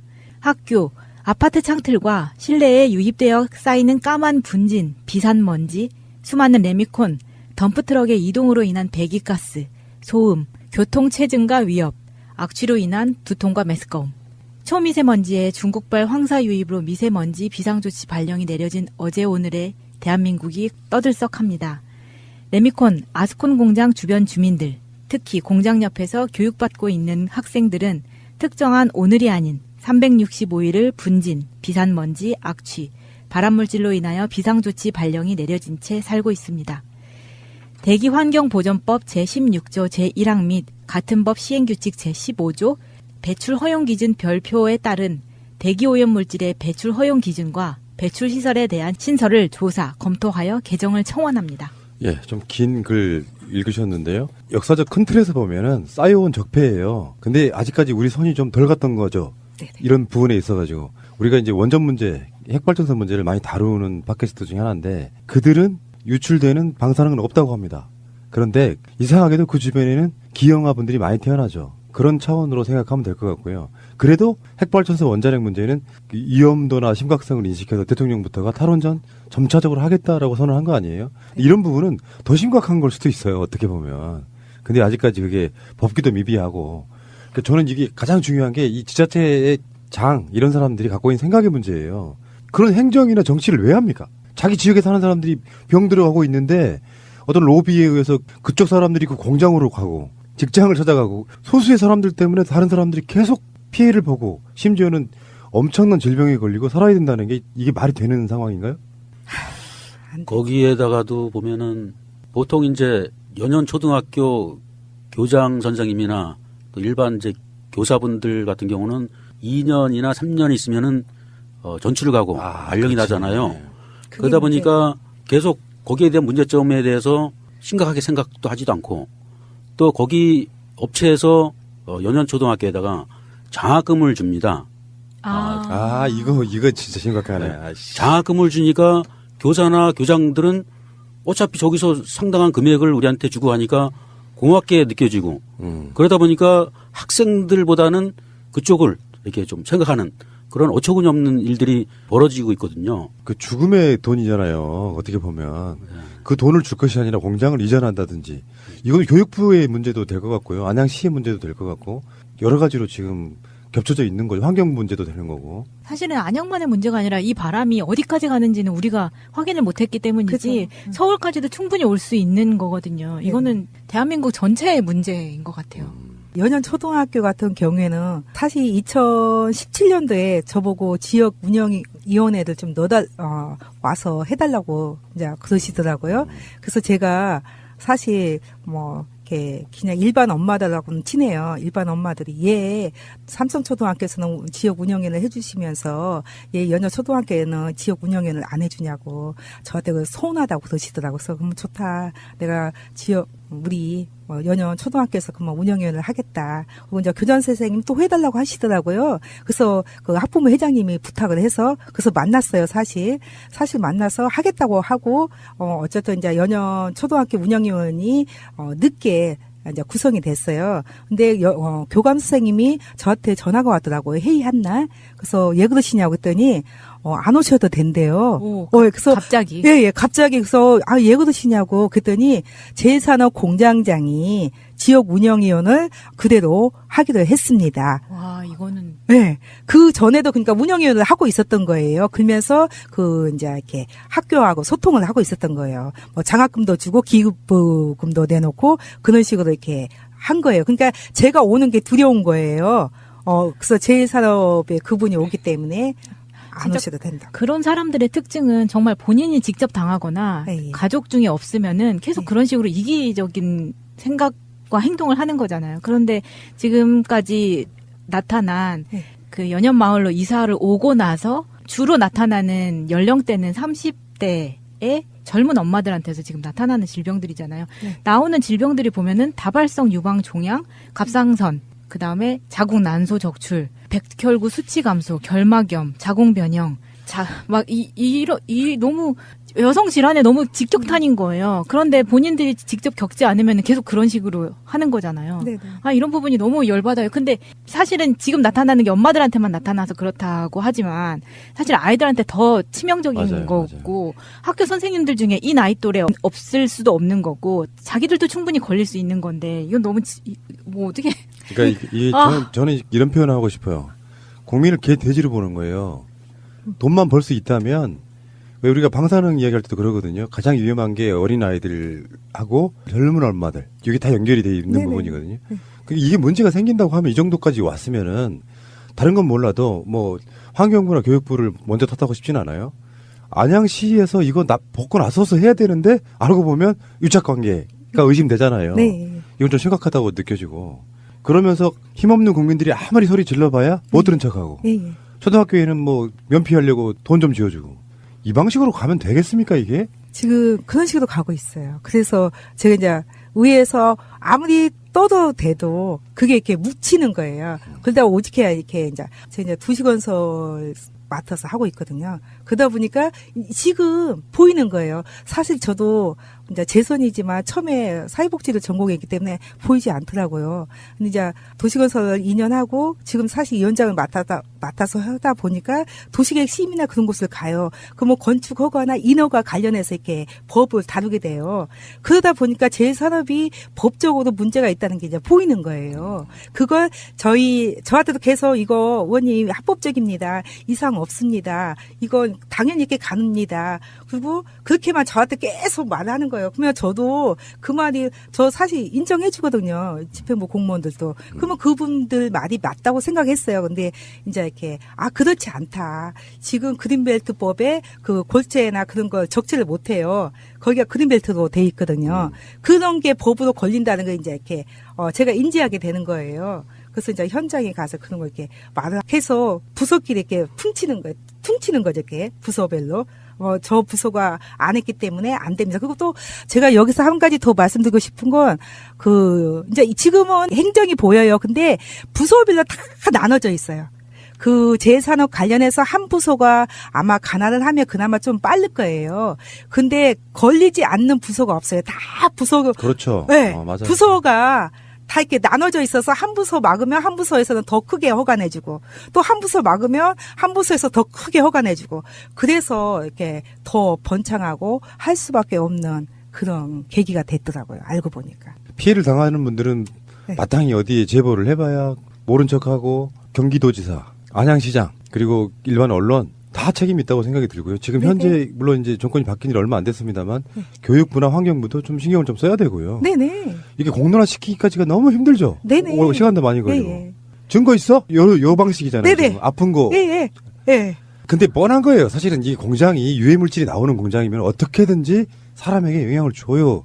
근데 지금 눈에 띌 정도로 환자들이 많아지고 더군다나 초등학교잖아요. 이게 시간이 걸릴 뿐 그 아이들 세월호 똑같은 구조에 있는 겁니다. 그렇게 나쁜 구조로 만들어지는 상황에서 모른 척하고 있다고요? 방송 들으시는 분들 중에 우리 지역에도 이 비슷한 문제가 있다 하시는 분들 저희 방송 연락 주세요. 다 인터뷰를 다 해드리겠습니다. 이래서 바꿔 나가는 거거든요. 얼마나 억울하시냐고요.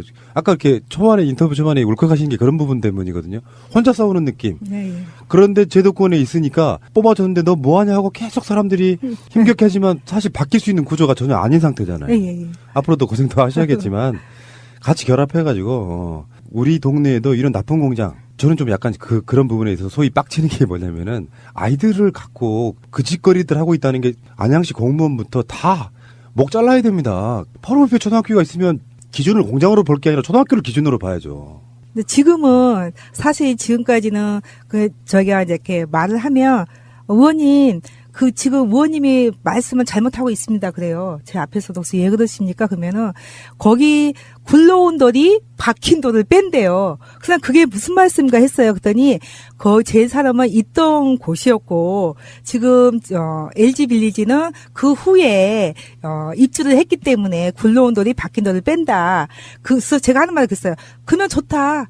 그러면 내밀권 자체는 인정해주겠다. 어쨌든 서울에서 이전해서 왔기 때문에. 근데 2002년도에 하물며 5월 달에 우리 LG빌리지가 입주를 했는데 2004년 4월 달에 건설 폐기물, 폐아스콘, 허가 내주고 그럼 취소해라. 우리가 입주했으니까. 아이고, 참. 네, 그렇게 하니까 이제 굴러온 돌이 박힌 돌을 뺀단 말이 이제 사라지더라고요. 그러니까 공장도 있잖아요. 네. 본인들이 더 투자하면 분명히 유해물질 덜 배출시킬 수도 있고 예, 예. 여러 가지 방법을 취할 수가 있는데 그렇게 하면 돈이 더 들어가니까 그거 안 하려고 저러고 있는 거거든요. 투자해가지고 그 유해물질을 덜 배출하게 하는 것보다 이쪽 저쪽에 뭐 돈 비슷하게 조금씩 입막음하는 방식으로 가면 안 되는 거죠. 제가 제 딸 사례를 한번 잠깐만 이제 예. 멘트를 해드릴게요. 제 딸이 이제 입주가 2001년에 이제 입주하면서 들어왔을 때 초등학교 1학년이었어요. 연년 초등학교. 그래서 거기서 초등학교 졸업하고 바로 앞에 120m 떨어진 연년 중학교를 졸업을 하고 그리고 양명고등학교 다니고 했었는데요. 지금은 대학생. 이제 그렇죠. 근데 이제 문제는 뭐냐면은 비염을 달고 다녀요. 항상 코에 콧물이 나오고 그래서 수술 받을 수가 없냐 하면은 수술할 수 없는 그런 상태이기 때문에 수술은 안 되고 그 좀 공기가 좀 좋은 데서 이렇게 좀 있으면 좋겠다라는 의사가 또 그렇게 얘기를 해요. 딸은 그래도 여기 공기 좋은 거로 본인은 이렇게 생각을 했었나 봐요. 그러다가 이런 일들이 자꾸 부각이 되다 보니까 아, 원인이 이거구나라는 것들을 네. 딸이 이제 좀 알게 되는 이런 과정도 있고요. 그 제가 이제 우리 집도 이런데 다른 집 같은 경우도 역학조사하면은 이런 것들이 많이 사례가 많이 나오겠죠. 예. 그래서 저는 이런 그 환경에 대한 문제는 그 전에는 뭐 개발 시대라고 해서 이제 이렇게 갈 수밖에 없었지만은 이제는 환경은 그 사람의 그 저기 생명하고도 똑같다 보니 이제는 정부나 또 지방자치단체나 책임 의식을 갖고 공무원들이 솔선수범하고 또 시장이나 도지사 분들도 이런 부분들은 좀 역학조사를 해서라도 반드시 폐기되는 그런 것들이 돼야지 주민들이 안전하게 살 수 있다. 저는 그렇게 봅니다. 예. 제일산업에서는 뭐 비대위 어머님들한테도 굴고 저한테도 굴고 이전 부지만 되면 뭐 이전하겠다 하는데요. 사실 그 말씀이 안 가겠다는 뜻이거든요. 그건 10년 전에도 이전 부지만 있으면 가겠다. 뭐 4년 전에도 이전 부지만 가겠다. 근데 제가 보면 행정적으로 정말 그 합법적으로 일을 하고 있는지 안 하는지만 법적으로만 잘 이렇게 해줘도 그게 자기네가 스스로 갈 수밖에 없어요. 지금 지역이 10년 전과 지금 환경이 바뀌었어요. 주택지로. 그러면 거기에 맞게끔 행정은 가야 된다고 좀 보고 있고요. 또 특히 교육청 아이들이 지금 초등학교, 중학교 거기 바로 150m, 300m 안에 지금 들어가 있는데 그 교육청에서는 뭐 하고 있는지 좀 답답한 거예요, 사실. 그런 부분에. 예. 청와대 청원에서 보다시피 대기환경보전법 배출 시설에 대한 신설 개정이 중요하고요. 네네. 저는 초등학교만 있는 줄 알았더니 유치원, 초등학교, 중학교도 바로 근처에 있다는 사실을 좀 기억들 하시고요. 잘 싸우고 오셨고요. 뭔가 누군가가 굉장히 많은 부분에 있어서 싸워오면 언젠가 누군가는 알아주고 사람들이 이게 알려지면 어떤 바꿀 수 있는 가장 중요한 요건이 된다고 생각이 들고요. 네, 그 청와대 청원은 저희가 트위터나 공지로도 말씀드리겠지만 청와대 청원 사이트에 들어가셔서 일단 연현마을로 치시면은 초등학교 옆 아스콘 공장 이거 실화냐? 라는 그 제안으로 되어 있는 것에 호명을 해주시면 되시고요. 제가 아스콘으로도 한번 검색을 해봤더니 이미 강원도 같은 곳에서도 아스콘 공장 때문에 힘들고 고통스럽다라는 청원이 있는 걸 봐서는 이거는 전국적으로 또 확산되어야 할 일 같으니까 일단은 이 이슈부터 키우기 위해서 연현마을에서 올린 청원에 서명을 해주시면 감사하겠습니다. 알겠습니다. 이제 시작입니다. 지금부터는 정말로 공장이 이전하던가 법이 바뀌어서 그런 물질을 배출 못하게 하던가 여러 가지 방법은 있을 거라고 생각이 들고요. 힘들 내시고요. 다음에 좋은 결과가 있을 때 한 번 더 모시겠습니다. 고맙습니다. 네, 감사합니다. 감사합니다. 잘 살게 만들어줬어라고 얘기할 수도 있어요. 비버리 힐스의 대저택을 갖고 있으면서 우리 할아버지가, 우리 증조 할아버지가, 우리 고조 할아버지가 열심히 소신을 굽히지 않고 사회의 지탄을 받아가면서 이러한 그 일을 벌려줬기 때문에 우리는 이렇게 편하게 살 수 있어. 그리고 수용하고 놀 수도 있긴 하지만 이거는 대한민국이라는 나라의 촛불로 인해서 촛불을 들고 사람들이 수많은 시간 동안 수많은 사람들이 대한민국을 바로 세우자라고 하면서 벌떼같이 일어나서 이루어놓은 이러한 상황들에서 완전히 찬물을 끼얹는 완전히 역행하는 이런 판결을 내린 거예요. 이 사법부는 그만큼 이제는 역사에 씻을 수 없는 죄를 짓고 있는 겁니다. 예. 정영식 이야기를 조금만 더 하자면 요즘에는 이제 증거 자체를 굉장히 중요시하잖아요. 재판을 할 때 검찰의 주장보다 원칙적으로 이제 사법부를 좀 선진화시키자는 차원에서 여러 가지 중에 증거를 놓고 그 증거만 갖고 법정에서 나오는 이야기와 증거들을 중심으로 하자는 게 지금 사법부의 시대적 흐름이었어요. 수년 전부터. 근데 그 한명숙 총리 이야기 나올 때는 이 사람 정영식이 그걸 뒤집을 때 이런 거 있잖아요. 1심 법정은 증언, 그러니까 한만호 등의 증언을 통해 가지고 실질적으로 검찰이 했던 말들은 크게 비중을 두지 않은 채로 그걸 판단을 했고, 근데 정영식 자체가 검찰 진술에 무게를 둬서 유죄 판결했던 바로 그런 거거든요. 쉴드용으로 정현주 KBS 사장의 해임 취소 판결을 했던 사람이다. 그러니까 이 사람은 되게 공정하게 할 거야. 아니죠. 그 뒤에 숨어 있는 거. 어차피 그 당시에 해임 취소 판결을 내려도 정현주 사장은 KBS 사장으로 돌아갈 수 없었어요. 그래서 뭐가 더 하나 필요했냐면은 1심 판결 때까지 해임 효력을 정지해달라며 낸 집행정지 신청은 받아들이지 않아서 승소했지만 결국은 복직하지 못했거든요. 그러니까 이런 식인 거예요. 지금 정영식 같은 사람들은 대표적인 저는 적폐 판사라고 보는 것이고, 그리고 이건 재판장이고 주심 판사인 강문경은 아까도 이야기했지만 다시 한번 정리를 해드리면 이재용의 변론을 맡았던 송우철, 그러니까 1심 변호사예요. 정영식하고 그 송우철 변호사하고 서울대 법대 동기고 주심 판사인 강문경하고 부산중앙고 선후배 사이예요. 이렇게 얽혀 있어요. 그러면 우리가 의심하지 않을래 않을 수 없잖아요. 이것도 좀 법적으로 뭐 문제가 돼야 된다고 봅니다. 무슨 뭐 우리나라에서는 학연 지연 같은 게 있으면 배척할 수 있는 그게 정확하게 법으로는 명시돼야 된다고 생각해요. 그리고 이 배심제, 만약에 이게 배심원단 중심으로 내려진 판결이라면 이런 결과가 나올 수가 없죠. 100% 이제지, 100%. 예. 징역 10년 나왔을 거야. 이게 아무리 법적 지식이 없는 사람이 보더라도 신문에 그동안 보도된 내용만 봐도 누가 봐도 명백하게 뇌물인 건데, 이게 그 전문가라는 사람들이 그 전문가라는 그 법적 지식 자체를 장벽으로 만들어서 사람들한테 이렇게 눈속임 한다고 해서 속아 넘어가는 게 아니잖아요. 너무 짜증나, 진짜. 사람을 대놓고 무시하는 거잖아요. 법을 판단하고 평가하는 건 되게 복잡한 구조를 갖고 있어서 재판장이 어떤 의도를 갖고 시작하느냐가 결과에 결정적인 영향을 끼쳐요. 이런 식의 어떤 인맥 구성이라든지 원래 지금까지 해왔던 이 사람의 재판 성향으로 보면 속으로 난 이렇게 생각했을 거라고 봐요. 삼성과의 관계를 떠나가지고. 에이, 뭐 그 정도를 그렇게 박근혜 대통령이나 이재용 부회장은 그렇게 나쁜 의도를 갖고 있는 사람들이 아니야라고 그렇게 생각하면 이거 다 무죄야, 솔직히 말하면. 그러니까 지금 이 2심 재판부에서 내려진 판결은요, 제가 정말 여러 단계에서 화가 나지만 최종적으로 마지막으로 한 가지 화나는 거는요, 뇌물이라는 것을 일부 뇌물을 인정했잖아요. 일부 뇌물을 인정했으면 이 사건이 그냥 사인이 말단 공무원에게 뇌물을 준 사건이 아니고요. 삼성이라는 거대 기업의 실질적인 지배자가 부정한 방법으로 부정한 짓을 하고 있는 대통령이라는 최고 권력기관을 향해서 100원이라도 뇌물을 준 사건이에요. 사용료 100원이든 100만 원이든 10만 원이든 준 거거든요. 그러면 재판부가 정말 원리 원칙대로 예단을 하지 않고, 예단이라고 하는 건 저 사람은 유죄 같아, 무죄 같아 미리 판단을 하고 재판을 하는 거예요. 그거는 금지돼 있어요. 내가 보기엔 지금 이게 그래, 이게. 그렇죠. 근데 이런 예단을 하지 않고 재판을 했다고 하더라도, 그리고 원리 원칙대로 재판을 하고 증거에 입각해서 증인에 입각해서 공정하게 재판을 했다고 한다면 최소한, 정말 최소한, 마지막 최소한은요, 집행유예를 내리면 안 되는 사건이에요.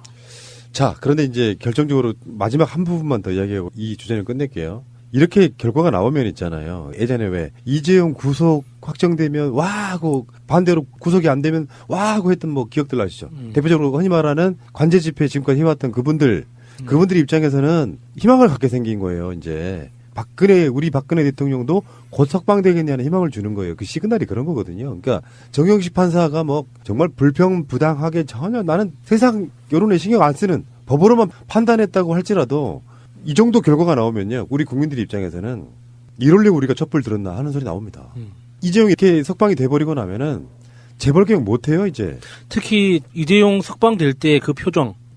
TV로 보신 분도 계실 겁니다. 비열하게 웃는 표정. 예. 그 우리는 쪼갠다고 하죠. 그러니까 웃음을 감출 수 없는. 그렇지. 지도 이제 웃으면 안 된다는 걸 알지만 그게 얼굴 근육이 지 마음대로 이렇게 따라주지 않는, 그 감출 수 없는 그 터져 나오는 웃음, 미소. 그렇죠. 그게 진짜 이 나라의 정치적 현실인 것 같아요. 지금 적폐 세력들이 지금 그 문재인 대통령이 추진하는 여러 가지 정책들이나 정치권에서 추진하고 있는 적폐 처단 이런 그 여러 가지 추진 사항들에 대해서 가지고 있는 속마음, 너희들이 그래 해봐라, 해봤자 얼마만큼 하겠니? 라고 하는 그런 속마음이 정말 상징적으로 응축되어 있는 것 같았어요. 그 표정이. 제가 지난주에 방송을 하면서 게 없네요. 뭐 서울대 법대 동기라고 하더라고요. 사적 우정이라고 보기에는 이 정영식 이 고등법원 판사의 이게 철학이고 소신이다. 삼성이 없으면 대한민국이 망한다라는 소신을 갖고 있을 거고, 그런데 당신이 잘못 내린 거는 판결을, 당신이 이재용 집행유예를 내보내주는 순간 삼성 주가가 떨어지기 시작했어요. 삼성 주가가 내려갔다니까 이재용이 풀려나니까? 그 액면 분할의 효과라고 설명하는 일부 네티즌도 있습니다. 이재용의 액면 분할의 효과가 판결에 영향을 미쳤다. 이렇게 하는 사람도 있긴 있는데 그건 뭐 증거로 이야기를 할 수는 없고, 잠시 후에 영차독 때 이야기하겠습니다.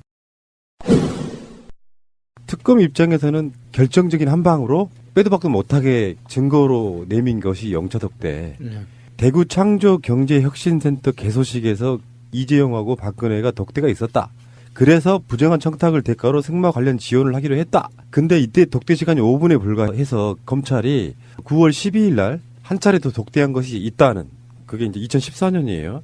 있다는 영차 덕대서를 제기를 했었는데, 이게 지금 김건훈 그 당시 청와대 비서관의 메모하고요, 안봉근의 기억, 이걸로 이제 제시를 했는데, 삼성이 적극적인 방어를 한 상황이에요. 전 김건훈 비서관의 메모에 9월 12일 날은 LG, 두산은 10월 15일 날 독대 일정도 적혀 있었는데, LG 총수와는 9월 17일에 만났으며 10월 15일에는 박근혜가 이탈리아 순방 중이었다, 이렇게 증거를 제시한 거예요. 그러니까 김건훈의 메모가 잘못됐다는 것을 이야기하고 있는 거고, 사실은 김건훈의 메모보다도 더 알려진 건 안봉근의 기억이죠.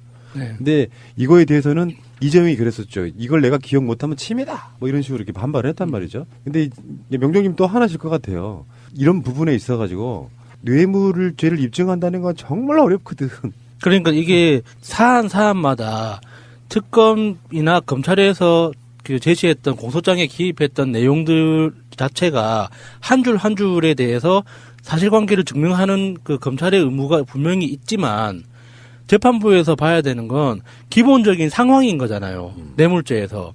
이재용은 재산 승계라는 어떤 큰 필요성이 있었고, 최순실과 박근혜를 비롯한 그 청와대 세력들은 그거를 통해서 자기들이 어떤 특정한 이익을 취할 수 있는 기회가 있었다는 거는 누구든지 이해하는 굉장히 단순한 상황인 거잖아요. 근데 그런 전체적인 상황에서 비롯되는 의심, 뇌물이라고 미루어 짐작할 수 있는, 합리적으로 추론할 수 있는 그런 근거들에 대해서는 다 눈 감고 개별적인 그 사건 하나하나를 따져서 뭐 이거는 증거 능력이 충분하다, 부족하다, 안 된다, 이런 식으로 해서 전체 상황 자체를 이거는 무죄라고 판단해버리면, 그러면 앞으로 우리가 뇌물을 줄 수 있는 기회가 너무너무 많아지는 거예요. 기업들 입장에서는. 이걸 어떻게 책임질 거예요, 그 정영식 판사가. 근데 여기서 보면은 가장 형량이 무거울 수 있는 국외 재산 도피에 대해서 말을 이렇게 어렵게 하면 어떡하냐. 뇌물 공여자인 피고인들이 용역 대금에 의해서 소비하거나 축적하거나 지배 관리했다고 볼 수 없다. 이걸 일반인들이 얼마나 알아먹을까요? 이렇게 조용하네요. 국민을 기만한다니까요. 네. 피고인들이 용역 대금에 의해서 소비하거나 축적하거나 지배 관리했다고 볼 수 없다. 그러니까 돈을 받은 사람들이 자기들이 주체적으로 쓰지 않았다, 뭐 이런 뜻인 것 같은데. 이 부분은 무슨 뜻이냐면 삼성의 논리인데요. 삼성의 논리가 그대로 들어가서 재판부의 논리로 들어간 거예요. 제가 화를 낸 부분도 이 부분입니다, 사실은. 국외재산 도피는 돈을 해외로 보낸 사람 이재용이죠. 이재용이 대장이니까 이재용이 해외로 돈을 보내는데, 이게 이재용이 이익을 보려고 보냈느냐 아니냐의 문제였어요. 그런데 삼성 측의 논리는 이재용이 이것에 대해서 이익을 볼 게 아니다. 삼성은 오로지 주장하는 건 이건 이미 보내버렸으니까 이재용 거가 아니야. 최순실이 뭘 해먹던 이건 이재용하고 상관없어. 이재용은 준 거야. 이 논리였거든요. 근데 재판부가 그대로 따랐어요. 근데 배치되잖아요. 아까 처음에 나왔던 얘기가 또 배치되는 거예요. 그렇죠. 그 안에서 재판부 자체도 논리 모순이 벌어지는데, 이 뜻입니다. 이거 그대로 그 문맥상을 그대로 풀어드리면요. 뇌물 공여자인 피고인들이 이제 삼성그룹 그 임원들하고 이재용입니다. 용역 대금에 의해서 이게 이제 독일로 보냈다는 30몇 억이요. 소비하거나 그 돈을 썼거나 축적하거나 따로 빼서 저금해놨거나 지배관리, 이 돈에서 직접 지배해서 관리했다고 볼 수 없다라고 이야기한 거예요. 그러니까 이 돈은 삼성이나 이건희 주머니에서 나갔지만 나가는 순간 삼성과는 인연이 없고 끊어진 돈이기 때문에 삼성 책임 아니야라고 인정해 준 거예요. 그러면 줬으면 끝났던 얘기야. 말산 계약을 그 무효로 하는 그 계약서를 다시 썼잖아요. 네. 그거를 재판부에서 받아들였다는 거예요. 다 받아들였다는 거죠. 자, 보세요. 자, 앞으로 이제 벌어질 일들에 대한 예측입니다. 이명박이 미국 다스법인에게 100억 원을 몰래 출자했어요. 이게 해외 재산 도피 은닉죄가 성립이 안 된다는 얘기예요. 이 논리로 하면. 나 그거 안 썼는데? 이자 안 받았는데? 내가 관리 안 했어? 그러면 끝났다는 얘기예요. 똑같은 얘기가 지금 대한민국 사법부 재판부가 법을 어떻게 해석하는지가 명확하게 드러난 거예요. 첫 번째, 뇌물죄는 정황상 측근들이 메모했고 증언을 하면 뇌물죄가 성립이 됩니다. 왜냐하면 공무원이 관계된 거기 때문에 이거는 뇌물죄에 대해서 굉장히 엄하게 처벌을 하는 게 그동안의 전통이었어요. 공무원들이 관여했기 때문에 명확한 100% 증거가 없어도 이건 뇌물죄를 처벌을 해왔습니다. 대한민국에선. 그런데 이거를 명확한 증거를 찾지 못했기 때문에 무죄라고 판단을 내린 거고요. 또 하나는 앞으로 벌어질 모든 일, 과거의 모든 해외 재산 도피, 은닉했던 거에 대해서 나 그거 죄 준 건데 하면 이제 무죄가 된다는 얘기예요. 판결 내용에 재산 국외 도피 의사 없어. 꼭 알아야 할 어제의 뉴스. 오늘 오후 4시 40분쯤 삼성전자 이재용 부회장이 서울구치소를 나섰습니다. 박근혜 전 대통령과 최순실 측에 뇌물을 건넨 혐의로 작년 2월 17일 박영수 특검팀에 구속된 지 353일 만입니다. 여러분들께 좋은 모습 못 보여드린 점 다시 한번 대단히 죄송하게 생각하고 있습니다. 항소심 재판부는 이 전 부회장에게 징역 5년이 선고됐다는 형량을 대폭 감경해 징역 2년 6개월에 집행유예 4년을 선고했습니다. 이 전 부회장의 혐의 가운데 뇌물죄 혐의 대부분과 1심 형량이 높았던 국외재산 도피죄가 무죄로 뒤집힌 게 결정적이었습니다. 정유라에 대한 승마 지원은 두 가지로 나눠 판단했습니다. 말과 차량을 무상으로 이용하게 한 사용이익은 뇌물이 맞지만 수십억 원에 달하는 마필 소유권은 넘기지 않았다는 이유로 무죄로 봤습니다. 또 최순실이 실질 지배한 한국동계스포츠영재센터에 후원금 16억여 원을 준 것도 1심과 달리 무죄로 판단했습니다. 뇌물죄가 성립되려면 이 부회장과 박근혜 전 대통령 사이에 부정청탁이 있어야 하는데 재판부는 삼성의 승계 작업이라는 포괄적 현안이 있었다고 볼 수 없다며 뇌물을 줘야 할 이유가 없었다고 밝혔습니다. 삼성이 정유라 씨 승마 지원을 위해 독일로 78억여 원을 송금한 것도 범죄 의도가 없었다며 재산국외 도피죄를 인정하지 않았습니다. 실형을 받고 법정 구속됐던 최지성 전 미래전략실장과 장충기 전 미래전략실 차장도 징역 2년에 집행유예 3년을 선고받아 석방됐습니다. 특검 관계자는 이번 판결에 대해 속아웃을 판결이라고 일갈했습니다. 그러면서 재판부의 논거를 조목조목 반박했습니다. 미르 K스포츠 재단 출연과 관련해 대통령이 기한과 금액까지 지정해 요구했다면 이는 출연을 해주면 대통령이 기업의 현안을 잘 봐주겠다는 뜻이라고 지적했습니다. 당연히 뇌물 공여 혐의 적용이 가능하다는 겁니다. 특히 이재용 부회장의 경우 아버지의 와병 이후 신속한 경영권 승계가 필요했고 대통령도 그 상황을 매우 정확하게 인지하고 있었다고 지적했습니다. 당연히 경영권 승계를 매개로 한 돈이 오갔고 단순 수뢰든 뇌물 공여든 다 성립하는데 이를 정경유착이라고 하는 건 당연하다는 게 특검의 입장입니다. 재판부가 내놓은 사용이익 뇌물 개념은 뇌물 액수를 줄여주기 위한 술책에 불과하다고 일축했습니다. 이처럼 이해할 수 없는 판결 전체는 결국 이 전 부회장의 집행유예를 목표로 논리를 짜맞춘 것으로 비난을 면키 어려울 것이라고 비판했습니다.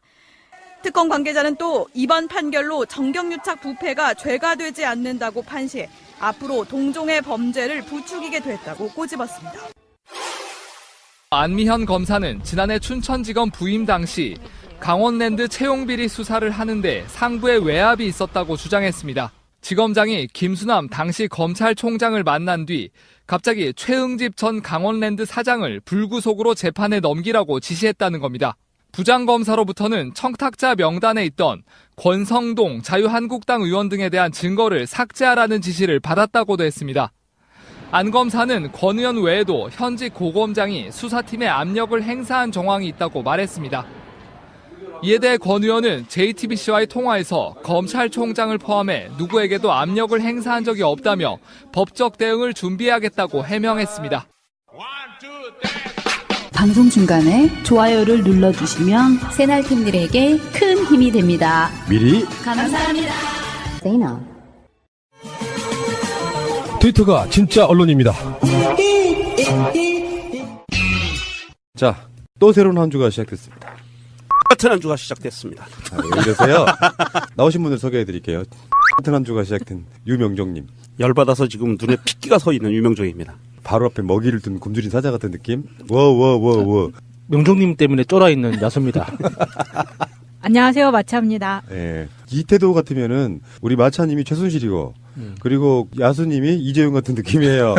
자, 바로 가겠습니다. 이재용 집행유예 석방. 아, 나 진짜 대한민국 사법부의 형량 대박연 세일이 시작됐습니다.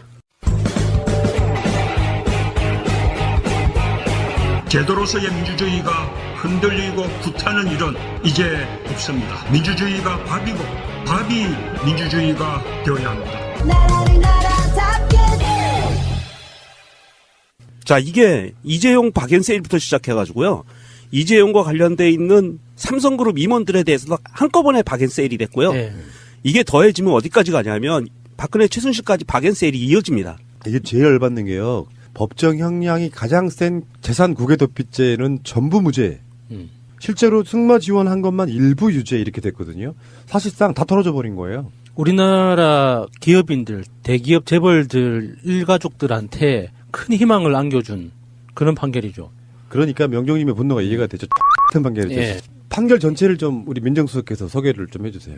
이해하기 쉽게. 자, 이게 지금 항소해서 2심으로 올라갔는데요. 2심 재판부는 나중에 따로 얘기하겠지만 간단하게 얘기하면 특검, 검찰 측에서 주장하는 내용과 변호인 측, 이재용 변호인 측에서 주장하는 내용을 다 듣고 결론을 내린 거는 이재용 측 변호인이 얘기하는 게 맞습니다. 그리고 그대로 읊었어요. 그렇죠. 딱 그 느낌이었어요. 네, 딱 그대로 읊었고요. 또 한 가지 특이한 점이 있습니다. 1심도 열받았거든요. 징역 5년. 이게 말이 돼? 그랬거든요. 원래 검찰이 구형한 거는 구형량이 12년인가 그래요. 단지 장소가 외국일 뿐이었다. 그렇죠. 그거예요. 그래서 삼성 측의 논리였어요. 이건 삼성에서 법조팀이 만들어낸 논리고 이 논리를 그대로 사법부가 받아들였다는 거고요. 그러니까 이 사법부가 이재용의 마음속을 들여다본 거네요. 이재용이 그 돈을 그렇게 독일에다 옮겨놓은 건 은닉의 의도가 아니라 그냥 남아도는 돈을 한국에 둘 수도 있고 독일에 둘 수도 있기 때문에 어쩌다 보니 거기가 독일이었더라. 그리고 어쩌다 보니까 그 최순실과 박근혜와 정유라 쪽으로 네. 갔더라. 절대 의도된 게 아니었다. 네. 그러니까 내가 쓰려고 하는, 내가 이익을 보려고 하는, 또 내가 그거에 대해서 직접 관리하지 않은 돈이야? 그러니 나는 무죄야를, 그래, 맞아. 라고 얘기해. 그렇게 거예요. 재판부에서 관심법으로 봐주기 있어요? 마음을 그렇게 들여다볼 수 있나? 근데 이 정영식 판사의 이전 판결 내용들을 보면 조금 이해가 갈 수도 있어요. 2012년 나경원의 장애인 알몸 목욕 인권 유린 사건과 그 집안의 친일 행적을 비판한 네티즌에게 300만 원 벌금을 선고했던 사람이고요. 그리고 공직선거법 위반과 업무상 횡령 등의 혐의로 기소된 이재영 새누리당 의원에게 실형을 선고한 원심을 낮춰서 징역 1년에 집행유예 2년, 벌금 700만 원을 선고했던 사람이기도 해요. 그리고 최근에는 아디다스 코리아가 서울 세관장하고 관세 등 부가처분 취소소송 항소심에서 1심 판결을 뒤집고 아디다스 코리아에 승소 판결을 내준 적도 있는 사람이에요. 네, 자유선진당 박선영 국회의원을 기억하시는 분들 있으실 거예요. 네, 기억합니다. 네, 이 사람이 정영식 판사의 장모입니다. 정영식 판사의 와이프의 어머니. 네. 그게 장모가 더 쉽지 이 사람아. 아니 저는 순간적으로 그래서 그게 정영식이랑 무슨 상관이야 이렇게 생각했거든요. 그런데 이 박선영 의원은 김진태 의원의 사촌 누나입니다. 이거. 김진태 사촌 누나요? 네. 오. 그래서 정영식으로는 처형이 되는 거죠. 그런데 이런 김진태와의 관계가 있고요. 이 정영식의 와이프의 자매의 남편 중에 하나가 외국인하고 결혼을 했는데 이 사람이 로키드 마틴에 근무하는 사람입니다. 정영식 판사의 처남. 아니죠. 처남이 아니라 처형. 너는 처제의 남편인 거지. 네. 그러면 동서네? 동서지간입니다. 네. 근데 여기서 그러면 중요한 문제가 하나 나와요. 최순실과 럭키드 마틴 관계. 그러네요. 이 인맥 관계가 그렇죠. 최순실과 박근혜와 이명박과 이게 연루가 안 돼 있다고 보기가 힘들어지는 상황이네요. 국정농단에 있어서 아직까지 규명이 되진 않았지만 안민석 의원 등이 최순실과 럭키드 마틴과의 관계를 설명한 적이 있었거든요. 그렇죠. 예. 요거는 그냥 넘어갈 수가 없는데. 그러면 나중에 정영식이라는 판사가 그 명단에서도 오르락 내리락 거릴 수도 있다는 얘기나요? 그러니까 중요한 길목에 정영식한테 이 사건이 온 거예요. 그러네. 쉽게 뭔가 상황을 풀기는 정말 좋은 소스가 되지 않았을까.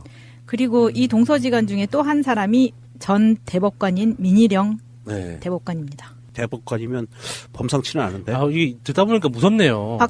국회의원 박선영의 남편이 민희령이라는 거죠. 여기에서 로키드 마틴이라는 이름이 등장하니까. 무섭죠. 예, 좀 뭔가 최순실의 네트워크가 이 정도인가 싶은 그런 느낌이 확 드네요. 자기들끼리 뭔가 어떤 상황을 이렇게 만들었을 때 이 사람은 나는 판사니까 우리 가족과는 아무 상관없이 판결했어. 이렇게 말할 수가 있을까요? 나는 없다고 보는 것이고요. 야, 마차님 수고하셨습니다. 오늘 밤길을 지켜주세요. 느낌이 좀 쎄한 게 이러고 나서 정영식에 대해서 연합뉴스가 사실상 칭송하는 것 같은 보도를 내보내는데 이런 식이에요. 이재용의 집행유예 선고한 정영식 부장판사 4개월간 재판, 야간 재판 없는 효율적 재판 진행, 신설된 재판부 이끌어 차분하고 세밀한 스타일, 사대의 지도층 뇌물 사건 2심 담당. 이 사람은 공정하게 했다 이야기하고 싶어하는 것 같은데 이게 그냥 보통 일이 아닌 게요. 예를 들어서 우리가 말하는 언론사든 사법부든 다 적폐가 있다? 이렇게 우리가 이야기해왔잖아요. 이 사건은 박근혜랑 연관이 있어요. 그 박근혜 사건과의 간단히 말하면 공범인데 박근혜가 20몇 개의 어떤 혐의가 있지만 그중에 가장 센 게 뇌물이거든요. 재벌들로부터 받은 뇌물 이런 거란 말이에요. 이재용이 풀려나는 상태에서 박근혜의 재판을 어떻게 할 건데? 물론 그 부분은 인정한 부분도 있어요. 그러니까 그런 방식으로, 그러니까 이재용 쪽이 뭐 제3자 그러니까 예를 들면 최순실한테 뭔가를 주는 방식으로 해서 그 3자 뇌물 같은 거는 나름대로 인정을 했지만 나중에 이제 박근혜와 이재용, 박근혜와 무슨 다른 그룹들 간의 어떤 이런 관계에서의 큰 뇌물 같은 거 이런 것들이 상당히 좀 희석돼 버리는 상태로 박근혜 재판의 결과가 나올 거라고 보면 저는 이재용의 재판에 있어서 이런 결과를 내는 건 박근혜 석방 시도라고 보는 거예요.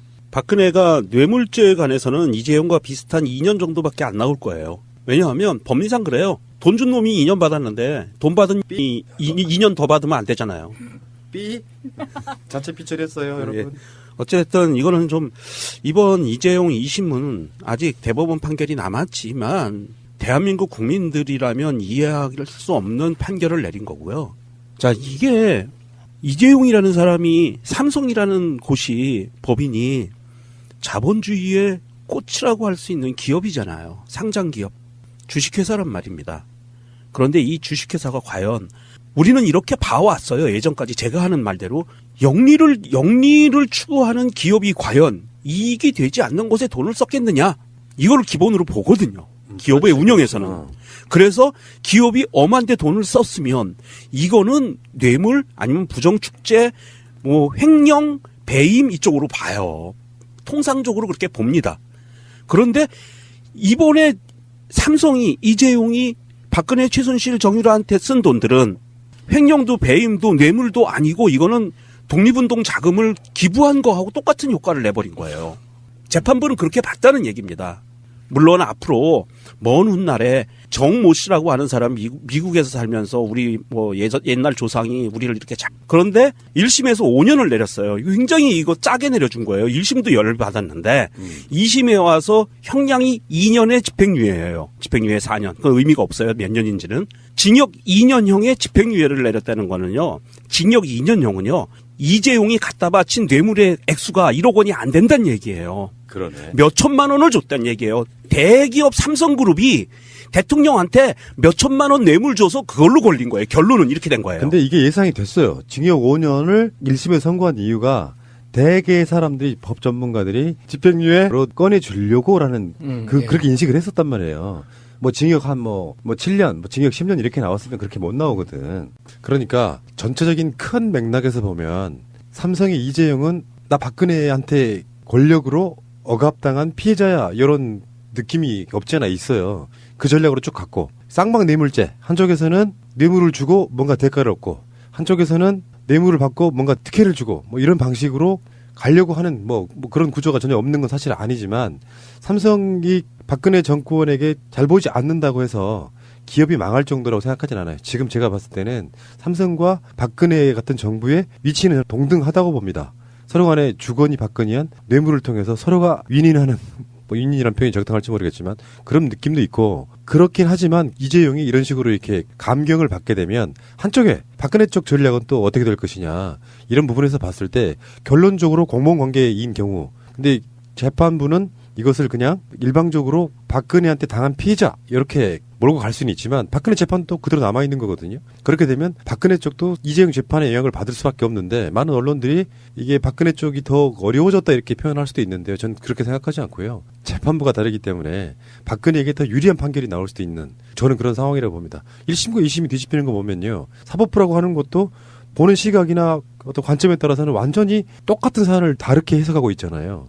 박근혜에게 불리한 사건이라고 보진 않아요. 오히려 박근혜에게 유리한 측면이 있다고 생각을 합니다. 이게 정말 일반인으로서 저는 이해가 안 된 내용이 뇌물로 인정한 금액 자체가 방금 명종님이 몇 천만 원이라고 하셨는데 그 말 몇 마리 사주고 하는데 들어갔던 수십억은 뇌물이 아니고 그 말을 이용함으로써 얻은 이익만 뇌물이라는 거예요. 나 사실 그 말이 무슨 말인지 이해가 안 되더라고요. 그러니까 사용료만 뇌물로 인정했다는 예. 얘기야. 정유라의 고백 비슷한 것도 있었잖아요. 엄마가 이거 네 거라고 생각하고 써라 예. 했다고. 결국은 이재용 자체는 이런 걸 해서 얻을 수 있는 이익이 수조 원에 가까울 텐데 말 몇 필 정도를 그냥 빌려줬다고 임대한 거야 이게. 그러니까 이번에 2심 판결 근거로 그 말을 바꿔보면 이런 거잖아요.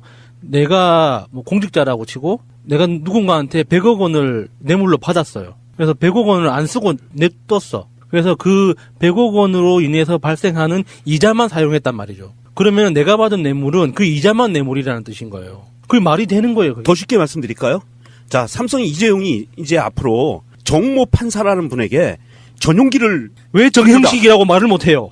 그 부장판사 얘한테 자 보세요 이제 앞으로 자 이 정판사 정형식의 그 부장판사에 놀리면 이재용이 정형식한테 전용 비행기를 세스나 비행기를 사줘요.